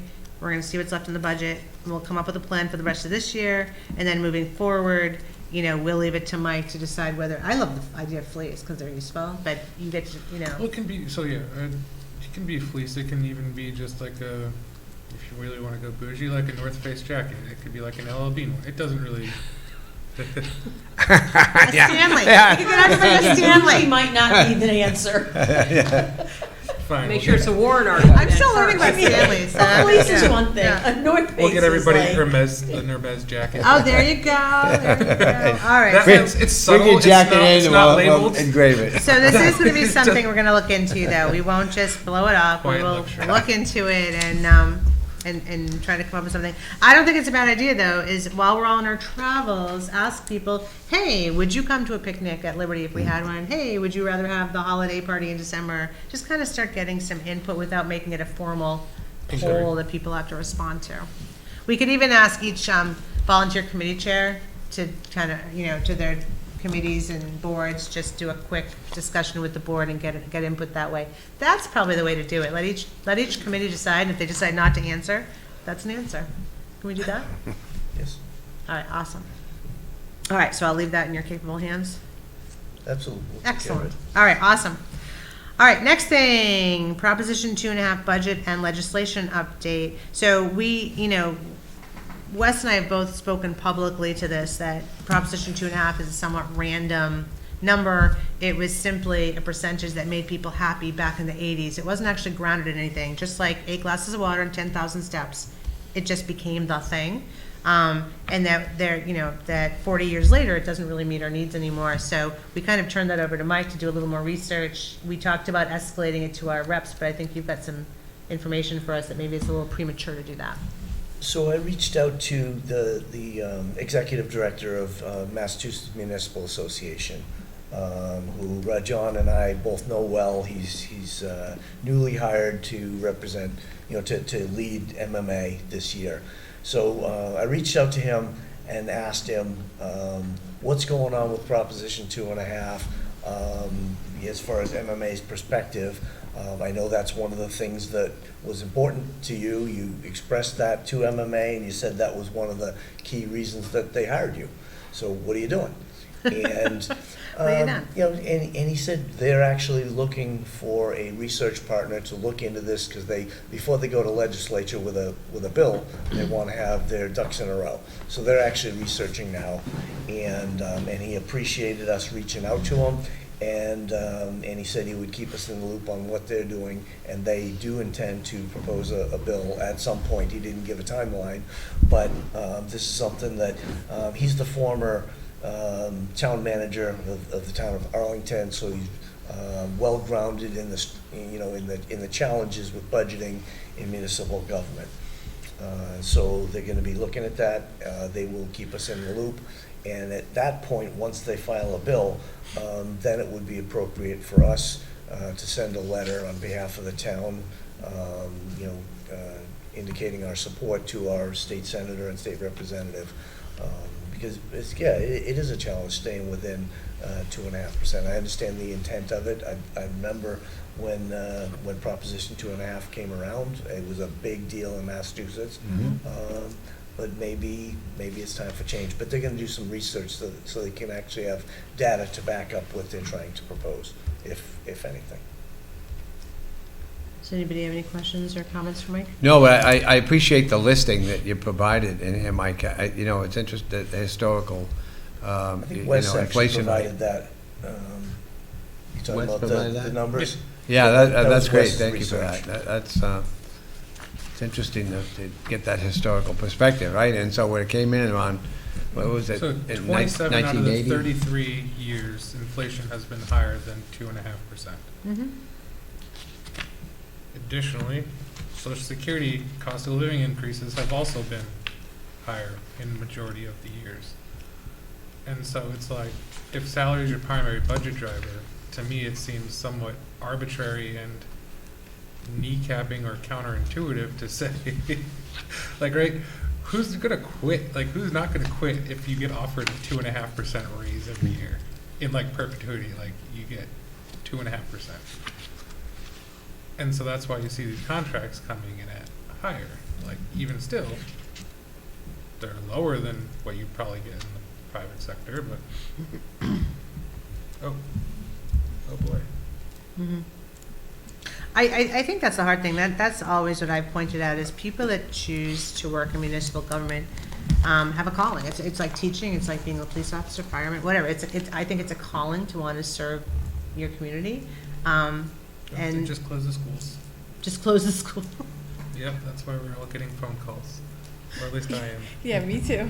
It's a school calling, and I'm like, schools. Yeah, they just closed the I'm schools. sorry. Oh, I thought you were talking about money. Just I'm gonna like, close schools. I'm what? like, oh my God. I know, That's I was what's going like- on this year. I'm getting like I'm my laughing phone So because Sorry. it'll be closed for I know what you're tomorrow. saying. Yeah, Right, no, okay, sorry. all right, Like, all I right. get like a The huge school- email Me banner too. that My says phone's blowing up. urgent, I'm like, and then what's like my going phone on? starts ringing, and I was just like, good God, what's happening? Okay, got it. Okay, no, I actually thought you were being facetious and saying, that's it, close the schools. I'm like, okay. No, I okay. mean, you can do that too. All right, so at any rate, I mean, I've actually, in years past, stood up at town meeting floor when people, I can remember one year we were doing a 4.1 CPIU increase and people were outraged, and I actually said, anybody here in the private sector, tell me what your raises are, tell me what your bonuses are, tell me what your 7%. 401k looks like, and then say that the people serving you don't deserve 4.1%, you know, and it's, because it's true, it's just so true, so. So there's an interesting way to look at the way we hire in municipal government. So jobs are based on a scale, generally a 10, 12, or 14-step scale. And, you know, when we look at jobs, we say, okay, this job, this administrative assistant position, when somebody is fully trained, fully experienced, and mature in the position, this is what they get paid at. Let's say step 12. But we hire people at step 1, sometimes with a little more experience, step 2 or step 3.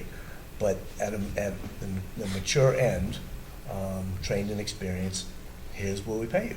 And then we back it down from there, so we underpay people for 10 or 12 years to get them up there. And through steps, generally around 2% step, 2.5% step, and then the cost of living goes on top of that. So if you take let's say we just talked about a 3% cost of living increase that was just voted here, and 2% steps, that's 5%. So we can see that the conundrum we have when we say that, well, we're going to cap taxes at 2.5%, and we know that 70 to 75% of the drivers of the cost in a municipality is the employees. And it's the same with the school district and It's the same same with in most private, too. companies. Yeah. So we know that the annual increase is going up about 5% in general. But it's interesting when you think about that's really what we do. We back into the step 1 that we hire somebody at. We say, okay, once you get up there, then we're going to pay you what we think you're worth. Sadly, we hire people under what they might be worth, or at least once they're trained and experienced. But that's the way we try to keep costs low, is that we hire under, train up, and then bring you up to where we think you should be once you've gained that experience, training, and certification. Also, another thing to consider is I would say it's a lot more vigilance on public sector employees because they're paid with taxpayer funds. So I would say most municipalities tend to be a little bit more on the conservative side when it comes to hiring employees because you're using taxpayer dollars. Also, another thing to consider is there's still parity in the way that certain employee groups are paid because you have non-union, you have union employees who, for most union employees, they can negotiate their pay versus non-union, or who typically their pay is decided by like the elected officials, select board, city council, or something like that. And then also on top of that, different unions are paid differently. I would say, depending on the department or depending on the position, like school or certain other unions are typically paid more than non-union positions. So it's also just consider just the amount of parity that's comes with municipal employees versus non-union, union, contracted. So different things to consider like that. Right. All right, any further discussion? All right, so we'll just wait and see what they do with what the higher ups do. Wes, thank you for this. I actually find this fascinating. And just because I'm a million years old, I'm looking back at in the 70s, and I can remember, 1974, 11% inflation.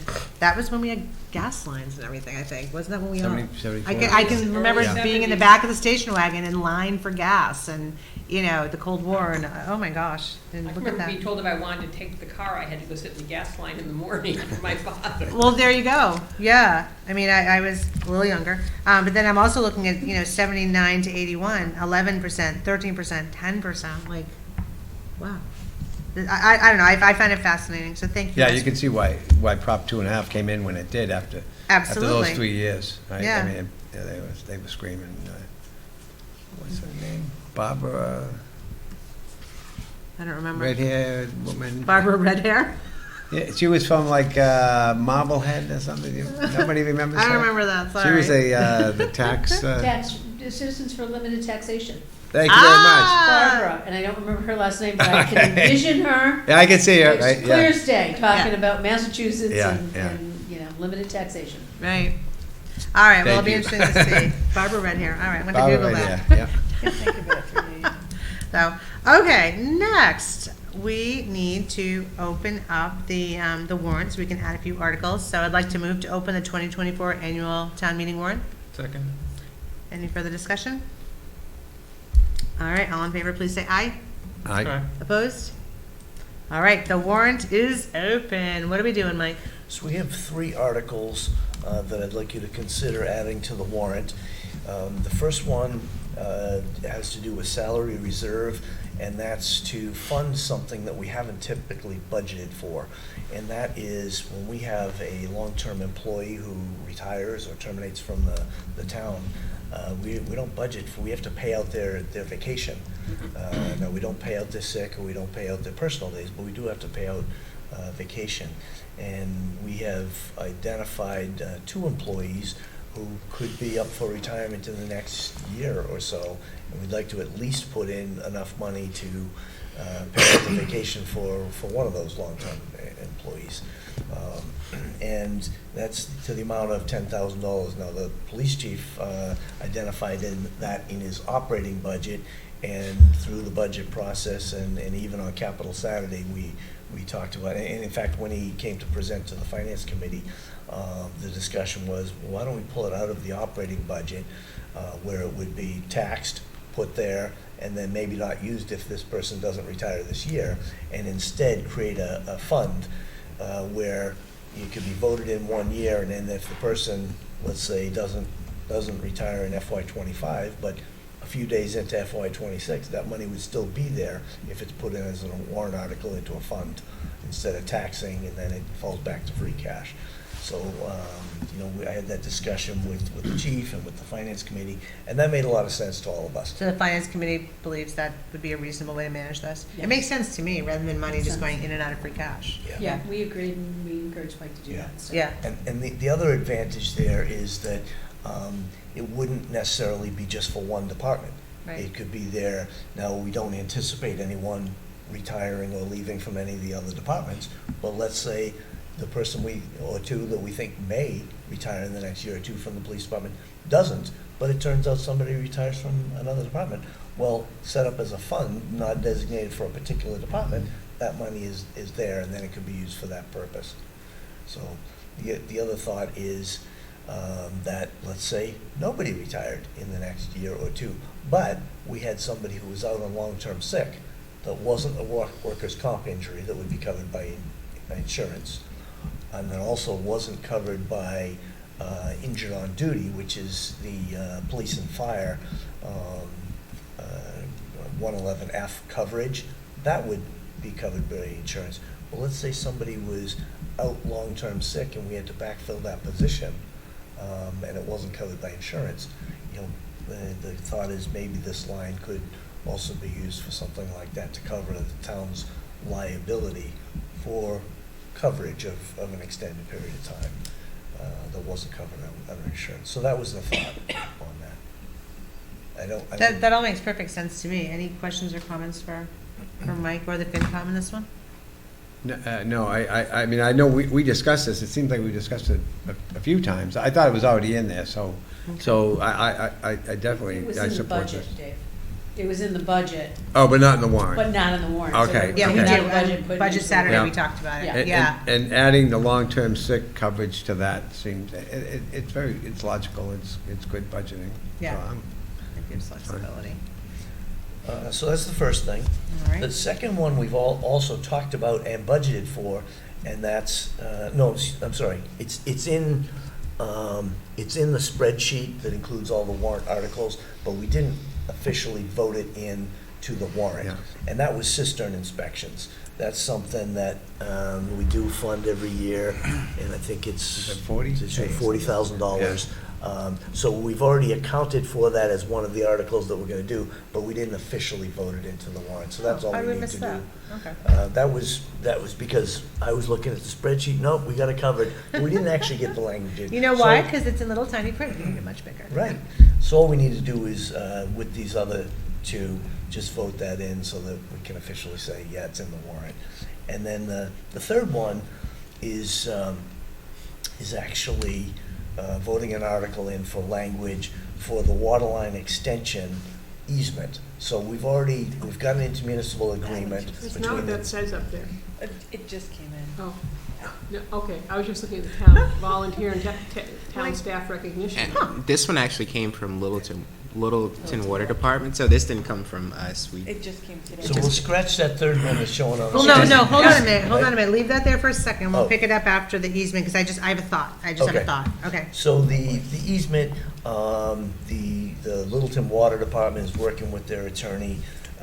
We don't have the language yet, but I asked them if they could get the language to us in the next 2 weeks so that you have it for your next meeting, but at least to put a placeholder in titled Waterline Extension Easement.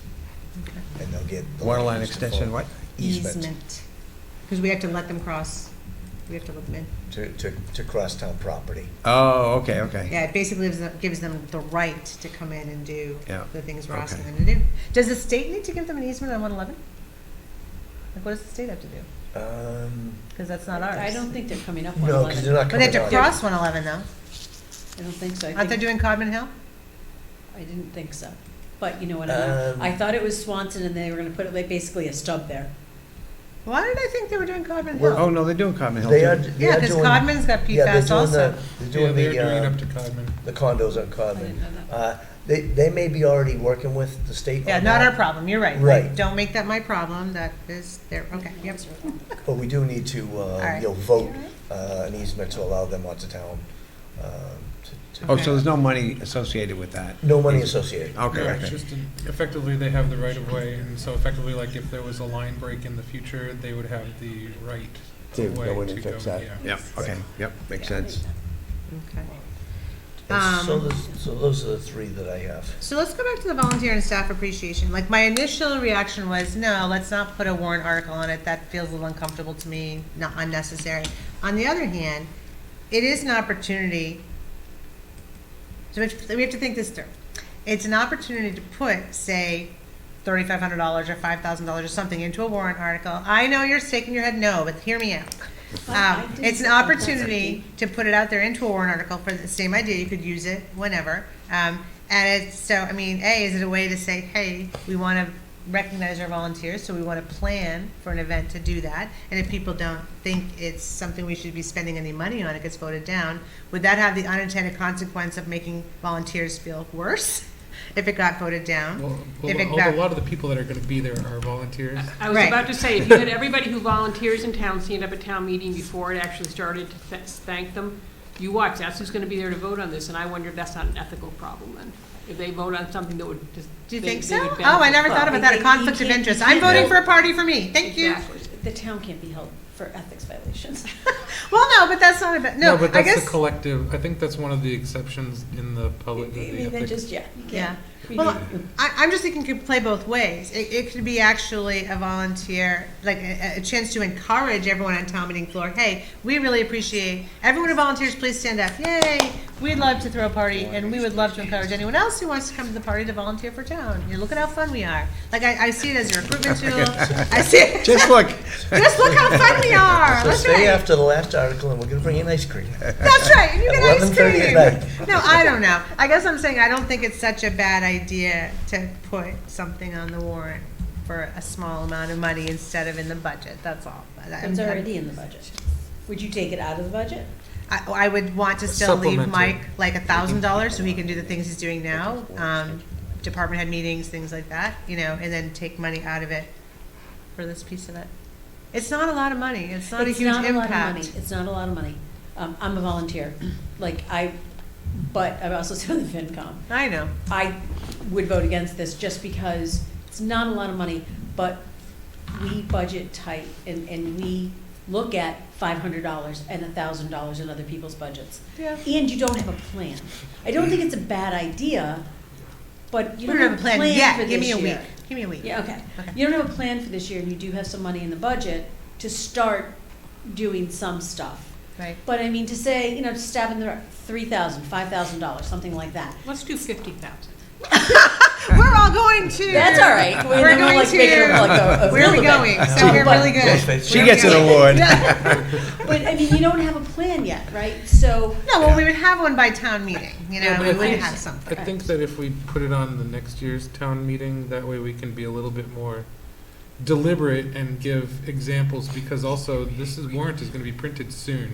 Okay. And so if we don't have like the specificity, that also is just a invitation for town meeting to like take forever on this topic. right. Because I find that the things that we have, Because it won't be on the consent agenda, trust me. And you know what, for the number of people that aren't volunteers, you want to be careful, because that's how we got into trouble with employees and had a group decide to join a union, because we FinCom allowed debate on 0.50% of a salary, and people felt really bad about that. Yeah. Because it wasn't It a lot was- of money. it was It's ugly. like, for I agree. $5,000, Yeah. it's costing us way more money. It was ugly, Yeah. and a lot of hurt feelings. Yeah. So, like, if you have a plan, it's Okay. a lot better. That makes sense. All right, so maybe we put it on next year. I see. I actually felt like it forced us to make. It would push it forward. I will say I do like the idea of the moderator or us or someone saying that we would like to take this opportunity to thank the volunteers who are here in the audience You tonight. should do that during the select board report. Oh, we could do that. Because you're the leaders of the town. And I know you're volunteers, but you're also the leaders. And I think Yeah. people just like to hear thank you. Well, no, I Thank you think for it's what you amazing. do If for you the if town. you currently volunteer in any capacity in town, we'd love, please stand up and let's give you all a hand. Like, I think that'd be nice. why not just put it in the warrant? Do we have if there's an extra page, you could use the whole page just to say, we'd like to thank the volunteers of this town. I think it's really impressive at town meetings. I know it's happened before when, I don't know who's asked, whether it's been the moderator or the select board. But it's pretty impressive when you say, could everybody who's volunteered on any board in any capacity for the town, please stand up? And like, most of the room stands up because you don't even realize who's on boards. I mean, there are some Yeah. boards that are pretty small that you don't even notice, so. Well, I just know even having everyone come in for appointments, understanding it's, a percentage of each board, how many appointments we had and how many people I didn't know. Like, it was actually really fun to meet people. Hence my questions. All right, so I like the idea. Oh gosh, Kelly. Who's writing the select board town report? You? You knew the answer to that, didn't you? I was hoping Mike was going to say, oh no, I am. Kelly, when does that due? I saw that Last grenade week? roll by me and I let it go. That's not fair. fair, I've only been here a half a year. All right. Heavy as the crown. Oh my God. It was a default crown. It was totally a short stick crown. When did they do, Kelly? The 29th Of what? February. of February. And Oh, I'm, no, not our reports for town meeting. no, the town report. Oh, the town report, okay. I'm It confused. just made I'm me sorry. think about, I was thought like, you meant like Maytown meeting reports are due February 29th. No, no, town report. Annual All report, right. okay. I did give you a few examples. You did. So. And you know what, Kristen, can I just say that the FinCom actually has delegated that to a couple of other members. They delegated it to me. Oh, well, maybe you should delegate it back to the two of them, since they're here, you know? No, I will take my responsibility seriously. All right, I'll work on it. Okay. Alrighty, so we're okay with the 3. We're not putting volunteer and staff appreciation, but we are doing cistern inspections. The retirement account is what I'm calling it quickly, and easement language for Littleton Water. Yep. Now, speaking of easement language to Littleton Water, I had, I'm the one that had said, hey, while we have the roads open, should we be looking at sewer? I mean, I knew the answer. It's not economically feasible right now. Acton doesn't have capacity, Littleton doesn't have capacity, and we don't have the wherewithal to build our own sewer facilities. My thought process had been, while the roads are open, do we drop pipe in there for a future sewer system? But I also recognize that whatever infrastructure we might throw in there might not work if and when we get sewer. So it's off the table, but at least I felt like my questions were answered. Okay. I did speak to Littleton, and the answer was just as you mentioned. But I didn't speak to Acton, but I did look at where their plant is located, and it's up there, Maynard. How would we get it there? Yeah, it's on Adams Street, Maynard, or Old High Street. Yeah, it's Adams Yeah. Street, and the toughest thing, it's 6 miles of roadway from here. Yeah. But probably the most difficult part is it's on the other side of the railroad tracks. So we'd have to go over the railroad tracks or get federal Dispensation. dispensation to go under the railroad Yeah, tracks. that'd be a hard no. And it's I was actually thinking building our own wastewater treatment facility, but if we can't find a place for a fire station, we are sure as hell not gonna find a place Yeah, for a that- wastewater that would be, treatment that'd facility. be a good one. Sorry, y'all, staying on septics. Okay, so let's go ahead and close the warrant. I move to close the Well- 20, Yeah, did you guys do the motion to add? Oh, do we have to move to add, I'm sorry. I move to add the additional warrant articles as noted to the 2024 annual town meeting warrant. Second. Any further discussion? All in favor, please say aye. aye. Aye. Opposed? All right, now I move to close the 2024 annual town meeting warrant. Second.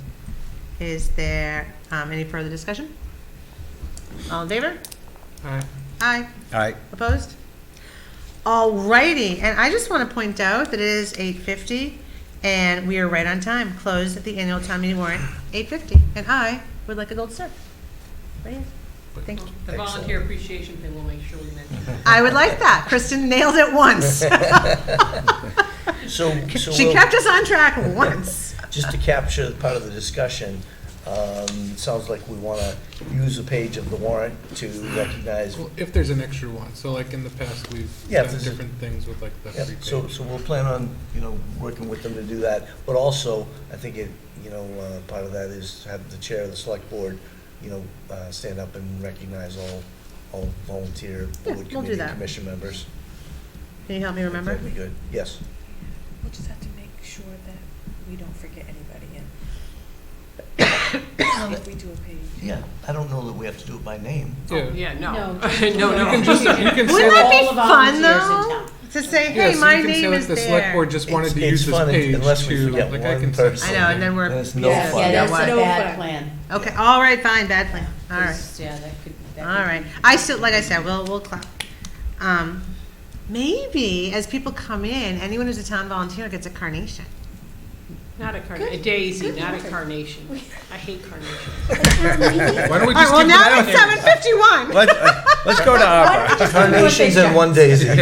Why not just give them puppies? Okay, yay, all right, Let's do that. Could you imagine? Sorry, you know how my brain works. Really, you had to do that? I'm envisioning a party.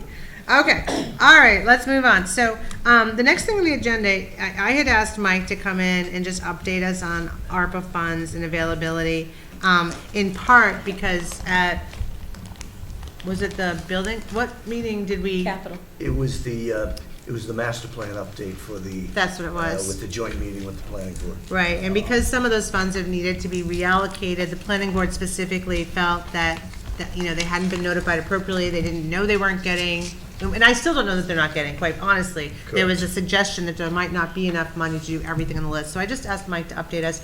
I also asked Mike to check in with the planning board to see if anybody wanted to pop into our meeting. Did they respond? They have a meeting. They're on their own. They have a meeting. Yeah, I they know, said- but we invited, if one of them wanted to pop over to represent them, that we would welcome their input. We Quite just certain they'll probably still be going when you finish, Christie, so you could hop on their meeting and let them know what Mike Yeah. says. So I did communicate with the chair, Mark White.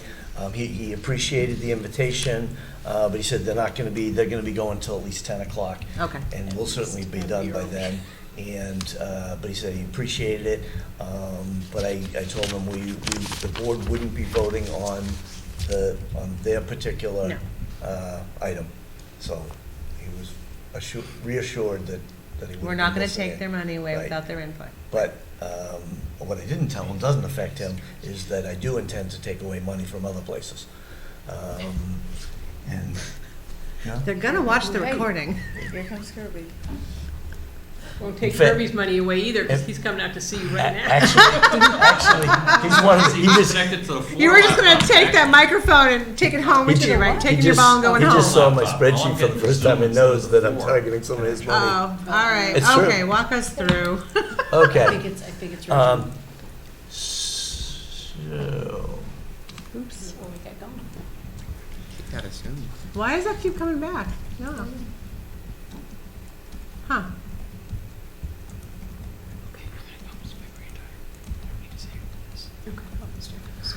Oh, my goodness. We're out of time. well, I'm gonna start talking because I'm sure we're still recording, even though we don't have the screen up there. So when did we lose everybody? Did we lose people? Zoom is still going on. Kirby just, No, so, They're down still there. 6 We have participants. 6 people. Yeah. Oh, they're still there. Okay, good. I thought we lost everybody. Okay, thank Okay, goodness. So Okay. while we're waiting for that spreadsheet to come up on the screen, I'll start talking to it.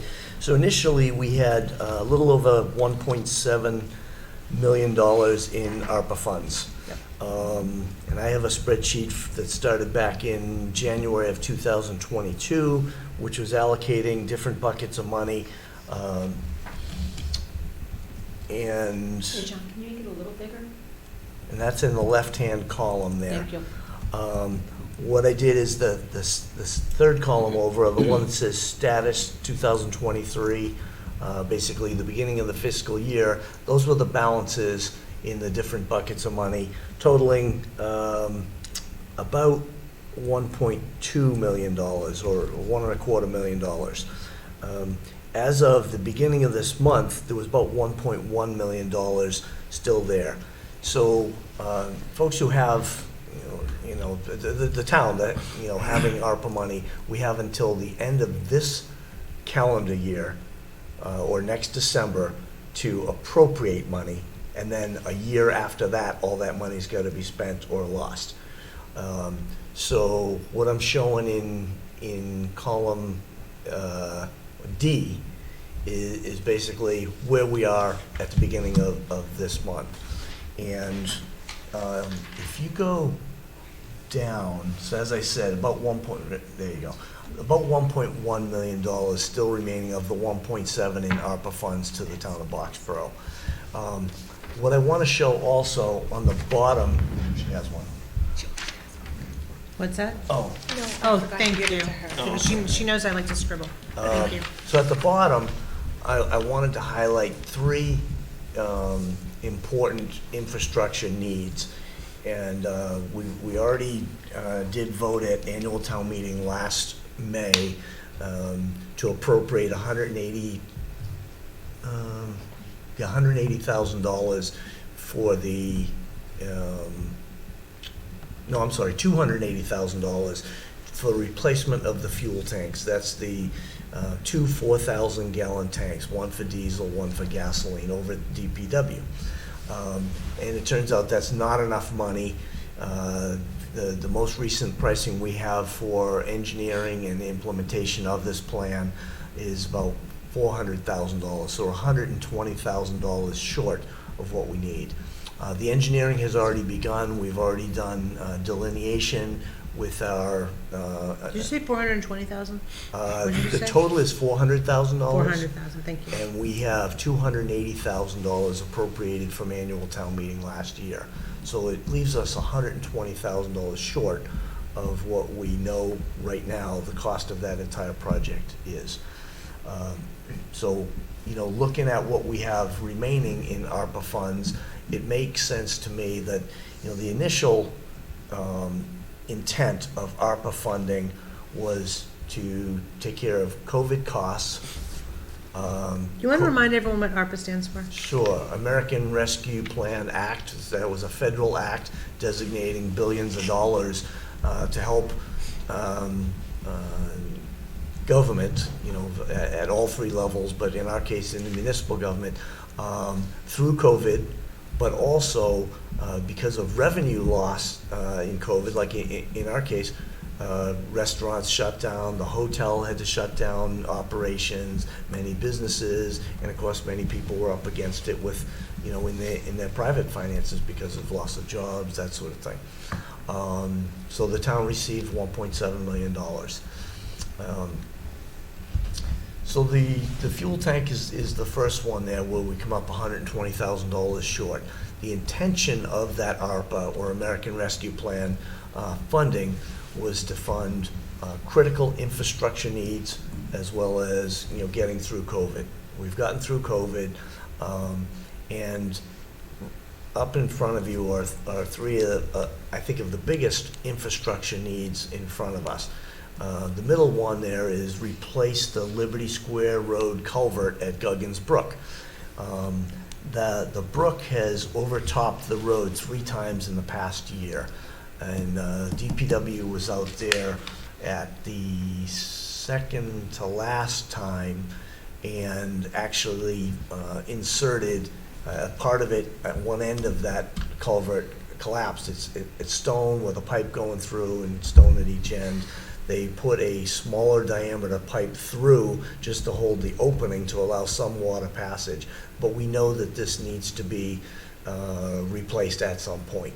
This is it's a critical piece of road infrastructure in town to allow not only residents to get to and from their homes, but also to allow school buses through and public safety vehicles, including fire engines, police responders, and ambulances to get to that part of town. So at some point, this needs to be addressed. If it were to collapse, it would have to be done through imminent means, and we'd have to bring in contractors, and DPW would be there to assist. We'd have to close down the road for at least several weeks to do this. At this point, we need to plan for this repair, and the estimated cost, and that's just an estimate, is about $500,000 to do this. And then the third one on those current infrastructure needs is making plans to replace the fire station.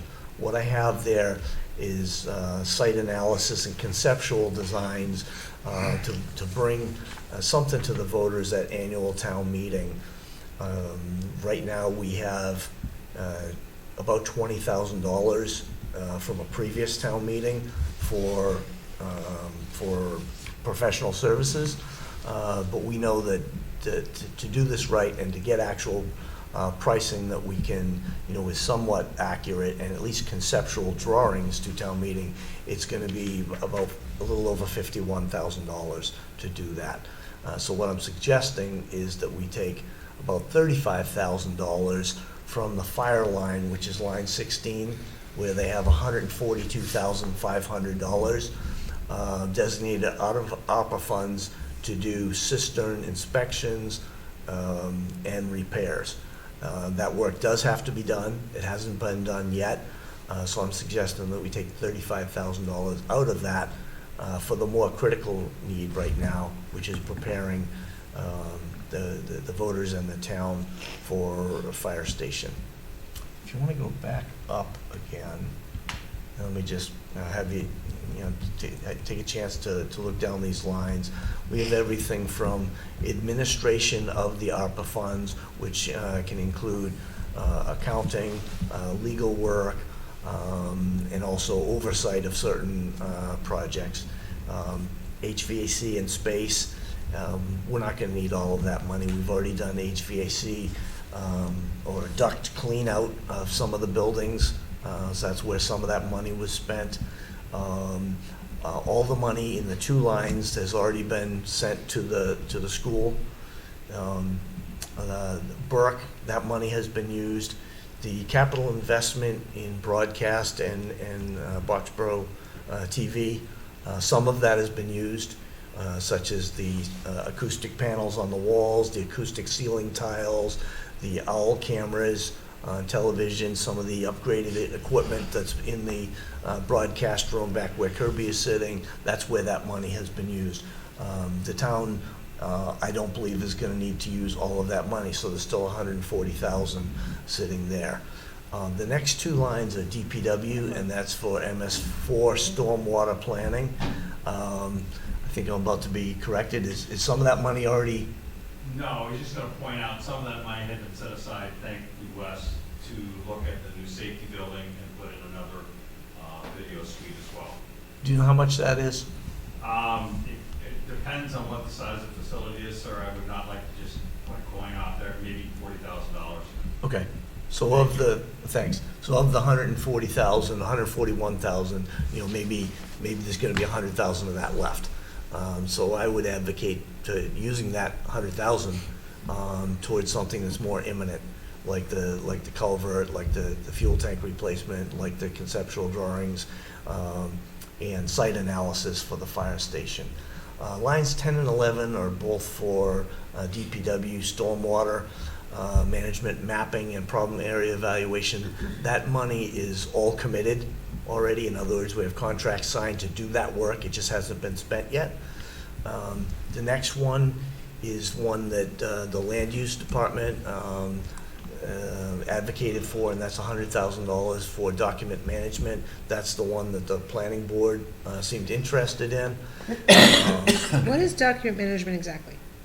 Digitizing plans and documentation, past history of, right now they have a lot of the hard copies in cabinets. Some of it, I believe, is up at the museum, some of the old stuff, and then there's some stuff also in both the building department and the land use department in town hall. Okay. The only reason I'm asking is because they did express dismay that they might not be able to do their document storage. So I'm not picking on them, I'm just making sure I understand what they were hoping to accomplish. Right. And what I tried to express at that master plan update meeting was that while that money isn't gone, I think there may be higher needs. And I wasn't trying to say I'm taking away your money. One, I don't have the authority to do that, but the Right. select board does. And I would make recommendations on where I think we can pull money. That's not one of the first ones that I'm recommending we pull money from. But I do think that the culvert repair, the fuel tank replacement, and the making preparations for the fire station are higher priority than that and some of the others. I would actually argue it's the American Rescue Plan. So it does seem to me that fuel tanks, culverts, and a fire station are probably a little more in line with what the funds were initially meant to do. Right. They just feel like more of an emergency and something more necessary right now. I'm not saying document storage isn't necessary. Right, but- those 3 are higher priority, I Yeah. would say. Now, everything on this list has been well vetted long before I got here by the interim town administrator, the department heads, the staff, and the select board. So everything on here is a legitimate use of ARPA funds, and I think a good plan was laid in place. But one of the things it was known that eventually we need a fire station. We cannot construct a building with ARPA funds, but we can do site analysis. We can use it for contingency plan, professional services, for future infrastructure. So that is legitimate, but we cannot use this money for building a fire station or a community center or things like that. The next thing down is the Economic Development Commission advocated for $125,000 for investing in businesses that either struggled during COVID or needed support in getting started after COVID in helping the community. So to date, there has already been, at least what I had seen on the budget versus actual, 20,000 has already been spent, but another 60,000 has been committed. So basically $80,000 of that has been committed, and they already have applications coming in. So they are going to go through all of that money, and they're going to be looking for how can they continue to support local businesses with that. So do you know what, so it's Oscars, it's the chocolates, The only one I know of, the it's 20,000 Alpha. went to Two Friends Chocolates. I Yeah. know that other ones have made applications, but I can't speak to who Okay, they okay, all are. yeah. Alec can, but I did verify with him earlier today that, Okay. what has been spent. Next thing, Community Services and Council on Aging. They are well into spending everything that was allocated to them, and they're on track to spend it all. And in fact, Council on Aging, their transportation program, they've spent all but $800 of it, and they're looking for ways. Actually, I think they've budgeted money for this year already through Raise and Appropriate to continue that program because it's been so successful and so well received that that was great. $7,500 was great seed money to test a program that's really appropriate for this community. Next, I already mentioned the fire had $142,500 for cistern work. That's money that, it's work that does have to be done. It hasn't been started, but I think using $35,000 of that right now towards the more immediate need, which is the site analysis and conceptual drawings, I think is a good use of that money, which would keep it within fire, but putting it to their more pressing need right now. And then the COVID cost recovery, I think we're beyond that. How did we spend $5? I have no idea. It must have been, the only thing I can think is one test kit. One test kit, yeah. That's all I can't imagine, but clearly. We spent there $5, is- okay. There is close to $60,000 that can be, in my opinion, reallocated to something more important. And the three things I put below, I think are more important. Contingency, anytime we do any kind of infrastructure or construction, we always plan for contingency because the unknowns. So that's what that's about. So if you scroll down again, unless you have any questions in the upper part of that spreadsheet, if you want to go about halfway down, right there. So you can see that, I'm projecting about $630,000 that has been not yet appropriated. And at the very, very bottom of the screen, about $672,000 in what I would call high priority infrastructure needs in the community. So I think to move some of that ARPA money towards, and I'm not looking for a vote other than possibly the $35,000.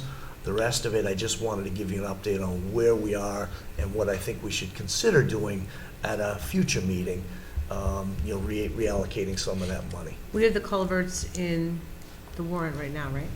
Liberty Square Road. We do. We have 124,000 designated to go towards the culvert, which would be on top of the 300,000 that we do every year towards road repair. Right. So that article for DPW road repair, we changed it to DPW road repair and culvert, up from 300,000 up to $424,000. So that would put a dent on the culvert repair. So I would say, at this point right now, we don't need the 120,000, in the next several weeks for the fuel tank repair, because we have enough money designated right now and to start the construction. It just won't complete it. And same, we're not at a point where we need to spend any money on the on Liberty Square Road culvert, but we need to be thinking about that. Okay. But as far as the fire station, I think it would be appropriate to consider putting 35,000 of the fire cistern money towards the site analysis and conceptual design to prepare us for town meeting. I'm gonna argue that if we're gonna bring that forward and have the best data we can to present to people so they get a true picture of what's involved, I think that we need to move that 35,000, or we gotta find it somewhere else. So I'm gonna suggest we take it from ARPA.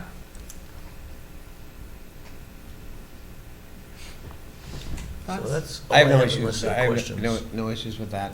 So, you know, what I'm concerned about is kind of moving along on these things. I mean, we're looking at the numbers, but, you know, the rain's gonna come again, right? So it's gonna flood, and we really need to do it in the summertime, say, a nice dry August, hopefully. Yeah, and So- when school's out, we don't want to close that road when school buses need to get through No. there. Right. Did we move that into the STM so they have funds available immediately? We No, did. because it's the bonding. I don't think we did. We do have 3 things in the STM. I don't think I For some reason, I remember thought we which moved the, because we were like, we needed to get that money available as quickly as possible. ones. Maybe we did. Yeah, well, we were doing a lot of We did this. the traffic study. Yeah, I thought there was 3 items that we decided to put into the, Yeah, I don't have it designated as STM. yeah. okay. All right. You'd have to, I think you should, if you're gonna do it as STM, if you think 120 of the 420 is for culverts, then you should just do 2 separate articles and do the 120 article for the culvert for the town, for special town meeting within the annual, and then do the bonding separate. It's not a bad idea. Then you're, that's my opinion. Because you want to keep the STM kind of like, what do we need this money for tomorrow? Right. And we do for the traffic study and whatever else. For the life of me, I can't remember what else we did, but, because we were going back I remember and forth. Jason nodding his head. For some reason, it's something to do with Fire. but I can't So remember what maybe it there is. was, maybe there's cisterns. It might be sister, There's yeah. something that had to do with the fire, so maybe there Yeah. was cisterns in the, we have $40,000 article for cistern. Maybe Right. that's what it was. I think that's what it was, because he was, yeah. Yeah, so. All right. Wes, what are your thoughts? Sure. All right. Do we need to have any more discussion? All right, I'm gonna move to, There's no motion. yeah, there's a motion. I move to spend $35,000 of fire ARPA funds for site analysis and conceptual designs for the future fire station. Second. So that's in that. We have to 50. vote to allow him to use the $35,000 to add to the $20,000 we have left over to do the fire station study. Okay, sure. The reason, it's not on everybody's motions, we gave you an updated motion before the meeting. It wasn't on the Right. other Sorry, copies of guys. motions, that's why. Now, I knew That's why that. it wasn't because showing Kelly- on you. Kelly Yeah. told me. Sorry. Okay, is there a second? I gave it to you. You gave it to me. All right, thank you. I should be listening. All right, any further discussion? And nobody up, no one has their hands up. All right, all in favor, please say aye. Aye. Opposed? Okay, so, Hey, Mike, could you send me that ARPA list? Yes. Would you be comfortable with that? And then, Yeah, absolutely. I don't have it on this week's agenda, but I'll put it on for next week's agenda, so, Yeah, I'll come give an maybe update then you there can and chat, take any you know, you can questions. talk to it, so, Yeah, okay, yeah, that'd be great. Absolutely. And I'm sure I'll be getting lots of questions over the next week or two, and I think probably the select board and finance committee will as well, because I've been reaching out to departments and asking them, what have you got committed? I know what they've got spent, because I've been looking at it, but I've asked them, what do you got for contracts, what do you got committed? And, so I know, I've been talking about this for a long time. Spend it if you need it, get contracts, people know they have until next December. But now that they're starting to hear that I'm gonna start recommending that we move that money to higher priority things, if you haven't spent it, either you've got a contract and you haven't needed it yet, or you've got a plan. And so I'm looking for people to give me that plan. I don't like stealing people's money, I don't like doing that, but I think we have to address the highest priority needs and the most in line with, what this money was intended for and how it can best benefit the town of Boxborough. It would be awful to spend it on maybe second or third priority items and then come back and tax residents later for a $500,000 hit that we know about now. Now, I will say, that we didn't know about that back when this ARPA list was made. And Mm-hmm. we didn't know about the fuel tanks then either. Now we do, and we can't look the other way. Right. Right. Okay. All right. Look, guess what? Still on time, 9:15, and doing our last item on the agenda. Select Board and Town Administrator goals.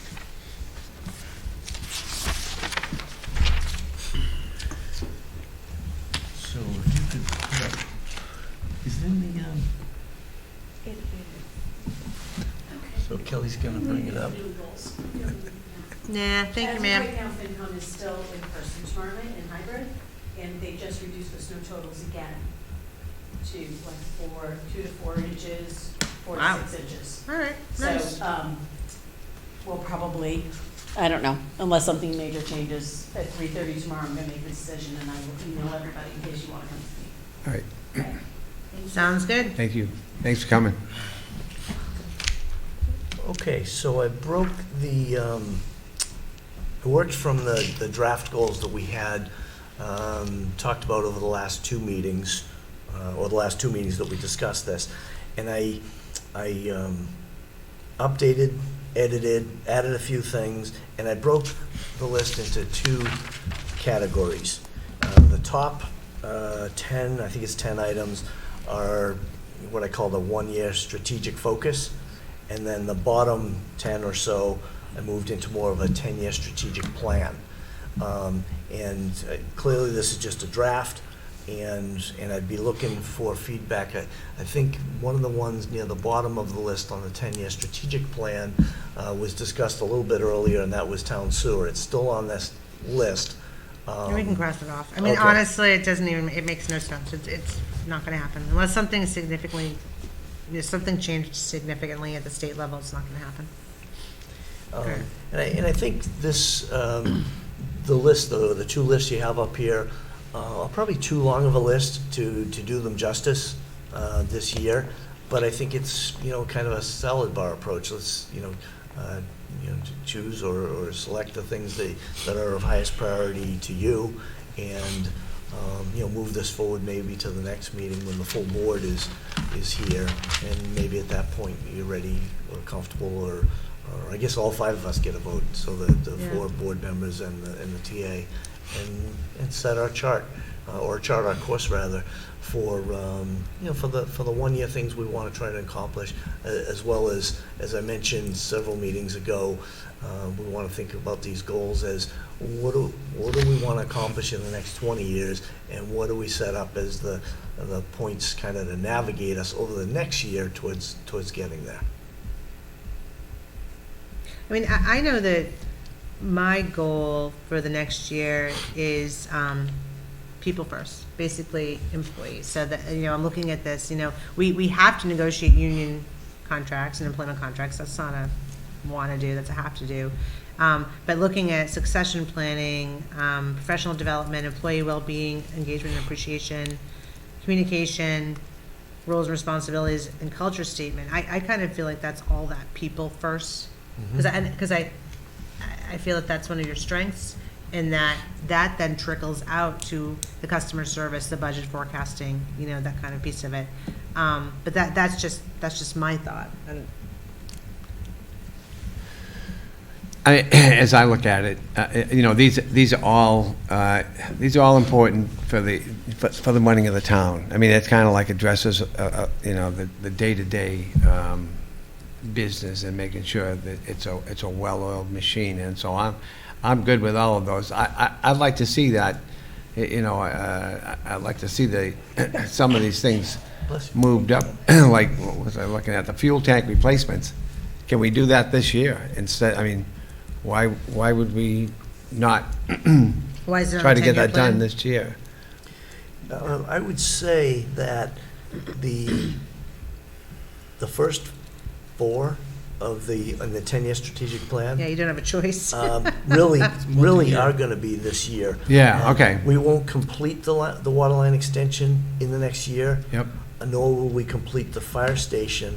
But there is a good chance, if we fund it, that we will complete the Liberty Square Road culvert, because it's in our best interest. We have to do that. I And the fuel totally tank agree. replacement, we are on track to do that. We must do that. So the first two will definitely get started this year. In fact, next June, the water line extension construction is going to start, and then it'll be another year after that. So we'll see that start this year. The fire station replacement, we're making strides towards that, even though we won't have the construction started this year. I would say the top four, though, are definitely, we're getting started this year. They're coming, yeah. The, moving further down the list on the bottom, the IT strategy and the fee structure analysis, as well as the employer of choice, and even the last one, community emergency management plans. Those are four that I would be in favor of also starting this year.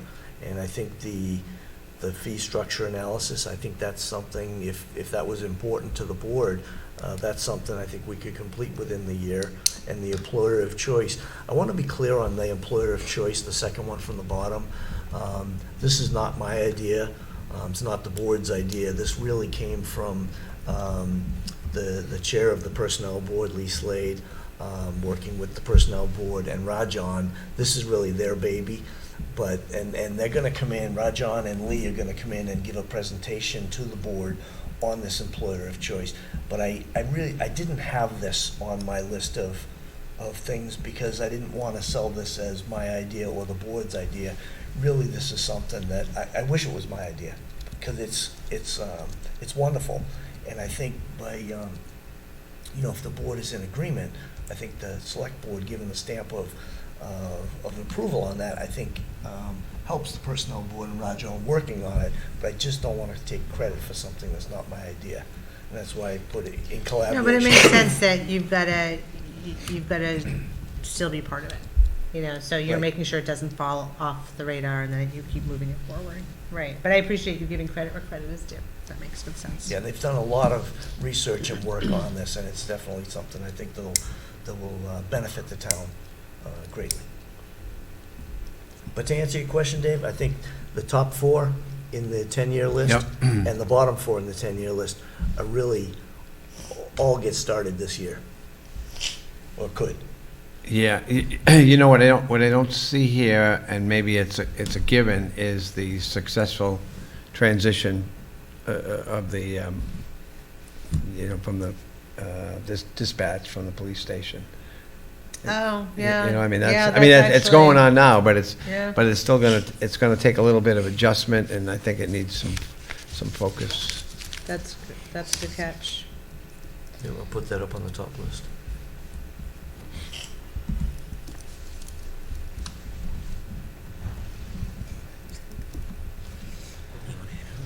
So there are a number of things, and I guess I was thinking of the dispatch transition coming under succession planning, but it deserves its own.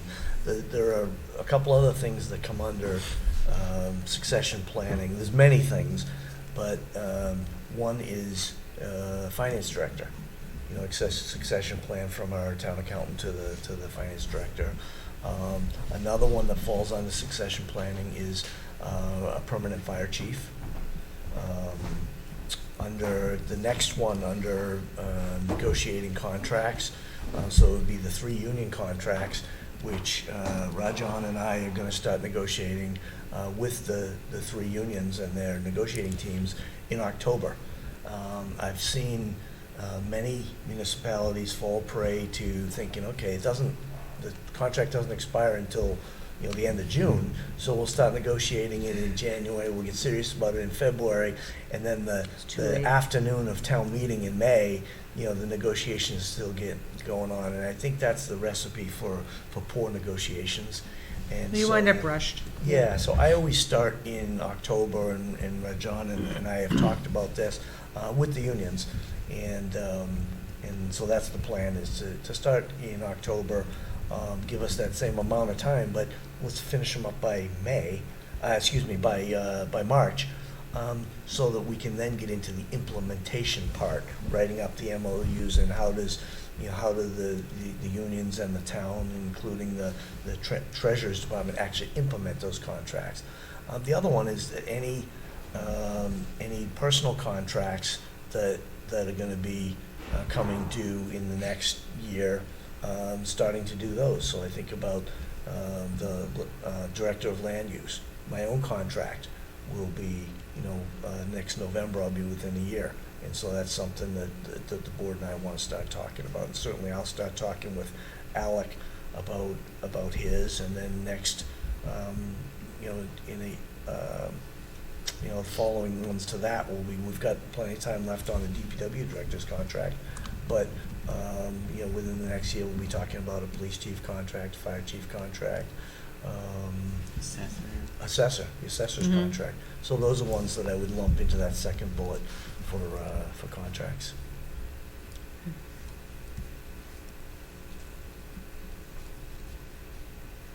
Go ahead, you had a question? No, you go. So there are many things that fall under. I tried to give broad bullets, but the third bullet down, financial stability, there are a number of things that fall under that, including, financial projections, using software to help us with that, working with the finance team and the finance committee to make sure we're looking at leveling our debt in the future, and also projecting multiple years out in our budgeting, which is the next bullet down, and using, if town meeting, votes in favor of it, using the budget forecasting software to be more precise in that process.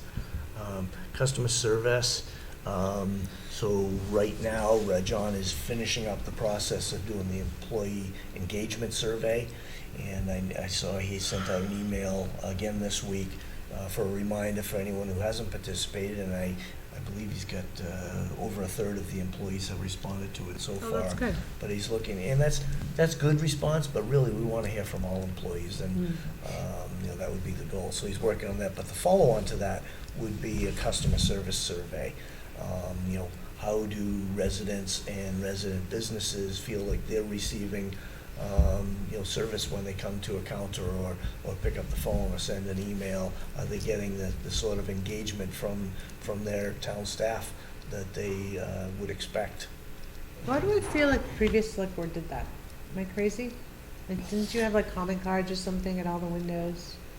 No, Not I'm that I'm serious. aware of. What's that? It's a doubt that I'm aware of. No? Okay, well, then I dreamed it.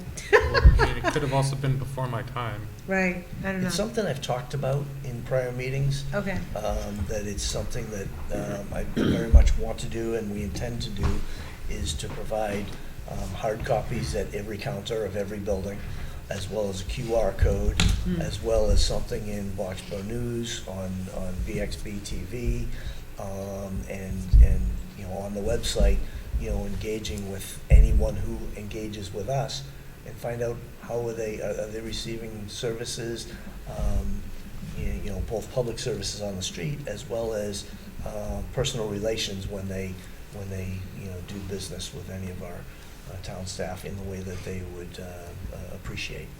Okay. So one of the things that Mike and I talked about, and it's not really on here, would be, besides the day-to-day operations within the town hall, is to just kind of get a sense to provide some way for people to kind of provide additional feedback to us through whatever, an online form or something that says, gee, I really wish that the town would, blah, blah, blah, whatever it is. But so that's not there. And that was one of the things that was asked of me during one of the open office hours. So I'd like to see something put in there. I actually discussed this before with Kelly about putting a paper form at the door that says, We welcome your feedback. I didn't want them to overlap, but I also didn't want it just to focus on, what's going on, within the offices downstairs, right? It's so. Okay. Yeah, Dave and I did talk about that in kind of a how are we doing, what else, what are we missing, or what else, Yeah. I mean, it's just, generally, because, I think there's a lot of people that don't really have to do business in the town hall. There's no reason to you get your tax bill and you send it to Reading or wherever that goes, but just in terms of, how we doing, how's how things going in the town from your standpoint, for the people who don't volunteer and don't really communicate this, to provide some avenue for that. Sure. And the way that I came away from that discussion was almost like two surveys, one being focused on customer service, that's like at the window or in your community, and the other one is like almost like a resident satisfaction, total satisfaction type of a form that they can input. It doesn't necessarily have to be an interaction with a staff member, but how's the town doing? Sort of thing, and kind of a catch-all. I actually feel like that almost dovetails with master plan, because when people, when I talk about how's the town doing, it's, well, I wish we had trash service, or I wish we had a town pool, or, so it almost lines up with master planning, yeah. So, I've never had anyone comment about personnel, so, or at least not town hall personnel. Oh, that's not true. Okay, not town hall personnel, but other personnel. Never mind. Never mind. I can't say never. Back. I'm holding one back in. But anyway, all right. Okay. Organizational culture statement. Okay. All right. No, this looks great. I mean, it aligns with kind of where I think we should be going. So, should we wait till Priya's got an opportunity to weigh in? Sure. I think so, yeah. Okay. Or we can just say this is fine, and if she has anything else, we can reopen it, because what I see the conversation next time is really just a repeating of this one. I have to agree with you. Yeah. So I think I'm very comfortable with that, saying that, we like what we see, and maybe it's even an opportunity to have a quick meeting with Priya, just to have, the opportunity for her to go through it with you. And if you feel it needs to come back to the whole group, great. But otherwise, yeah, I'm with Wes. Otherwise, we're just going to save a conversation. Okay. Yeah. Right. Okay. Not And that then I don't if like anyone having has any, conversations. if anyone has any thoughts about either things that are missing or things that you want to take out of there, feel free to shoot me an individual email, and I'll include it for next time. Or I can even just send it out to all four of you. You know what I was thinking? The only thing I was thinking about, the 10-year strategic plan, you say community center. I want to expand upon that. Like, Dave and I have had input from citizens about expanding the use of Steel Farm.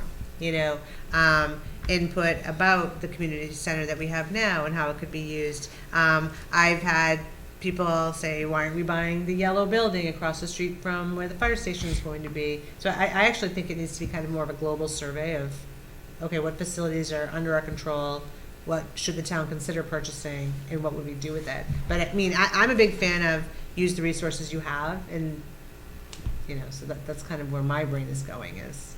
Like a facilities review. Yeah. Of what do we have, and what's the. And how could we be using them better? Yeah. And what's gonna fall into that is, assuming we build a new fire station, how do we use that building? What does that become? So I think it's just expanding Okay. from that narrow community center focus to something bigger. I would have to say we might want to be careful about the community center we have, because we're renting that Sure. space. So and we have it for a certain amount of time. So Yeah, for another How long year is the and a- contract? Another year and a half. Okay. So, all right, so the question there is, do we renew that contract, or do we look for alternative locations? Right. And See, the FinCom's not here anymore to be giving me those dirty looks about, we can't afford that. So, haha, you're not here. No. So it was either I think it was the last time we met to talk about goals. The question was asked, have you touched base with Alec as far as the 3 summer forums that he did, and does he have anything back or anything? So we did talk with him, and he said, he took a look at this and he said, well, there are a number of things here that are very appropriate that came up either in the forums or through the master plan process. And 6 of them are on the 10-year strategic plan draft already, and they are the water line extension, the fire station replacement, the community center, public transportation solutions, police station upgrade, and one that wasn't on there that he mentioned, probably, maybe should be considered is complete streets. And that, I find that complete streets is a little bit of a misnomer. I don't understand the whole program, but it doesn't mean that you have to do all your streets, and it doesn't mean you have to do everything that the state recommends within the Complete Streets program. But it could be, well, here's a couple of streets that would benefit by getting some grant funding and if you comply with the way they do the Complete Streets. But that may be a conversation that we want to have with Alec, but he thought that was at least worthy of consideration. He's certified to put in applications to the state for this Complete Streets program, and maybe there'd be some grant funding that came with it if we, drew it up to the specifications. And I think that is clearly a long range, more of a 10-year or 20-year plan process. Oh, I hope it's shorter than that. I was Mike. just gonna say. Yeah, That's yeah, an awful but- long time. Well, I mean, it belongs in that category, not Oh, the 1 year. Down at the bottom, oh, sure, yeah, Yes. because, and I was thinking about that too, because what we did here on Saturday was very much like Complete Streets. It was kind of like, but it was with a different group of people, so I'm looking forward to, we never got a presentation on the results, so it was Complete Streets, it was library, and there was a third It one. was a sustainability one. Sustainability, Yeah, that okay, was the well, that's third right, one. I was there, yeah. So maybe we should be inviting them in to update us then. Well, I think he's gonna come in and present to us once. He is, and he puts hasn't, that he together. hasn't put all the data together from those. He has the data, but he's gonna come in and do that. But he said, just kind of off the cuff, these are the 6 that he said, yeah, you're right on track. We're Yeah, talking yeah. about these, and then, but he thought you might want to consider adding Complete Streets. Right, and so part of those Complete Streets would be like the sidewalk going out to Wouldn't it be Flora, because nice? people talk about, Yeah. they're scared to death of the cars going back fast without, the kids have to, if they're walking or if they're riding their bikes. Stowe Road you is know. tight. I'm nervous driving So, at that end of yeah, Stowe Road. So it's tight, Yeah. and even to cross over 111, if there was, one of those little flashing lights so that the kids could take their bikes across the street. I think that's actually what, I can't remember who alluded to it when we were talking about the fire station, is that intersection needs to be addressed anyway. I think that was That part was of it. part of the Complete Streets, because you. Right, you it was, were it was, at I that. would say, it Yeah, was yeah. all part of that discussion. Right, Yeah. right. So, I mean, those ideas are there, but it's kind of like getting it down in a somewhat of a written plan of priorities and trying to go after the funding to see if that can, if some of that could. So could happen. maybe that gets pushed up a little higher. Well, this isn't in order of anything, this is just. It's not. Yeah, Yeah. it just so happened the top 4 things that are likely gonna get done this year anyway. The water line extension, are they starting that this coming June or the following June? This coming. Okay, 2024, I just wanna make sure, because next June means a lot of things to different people. Right. So, okay, awesome. Okay, no, I think this, I think you've got your work cut out for you. Yes, we do. Yeah, what, me? No. I'll move When to are you adjourn. writing that report? Move to adjourn. Second? All in favor of adjourning, please say aye. Aye. Aye. Opposed? Okay. Town hall, are they?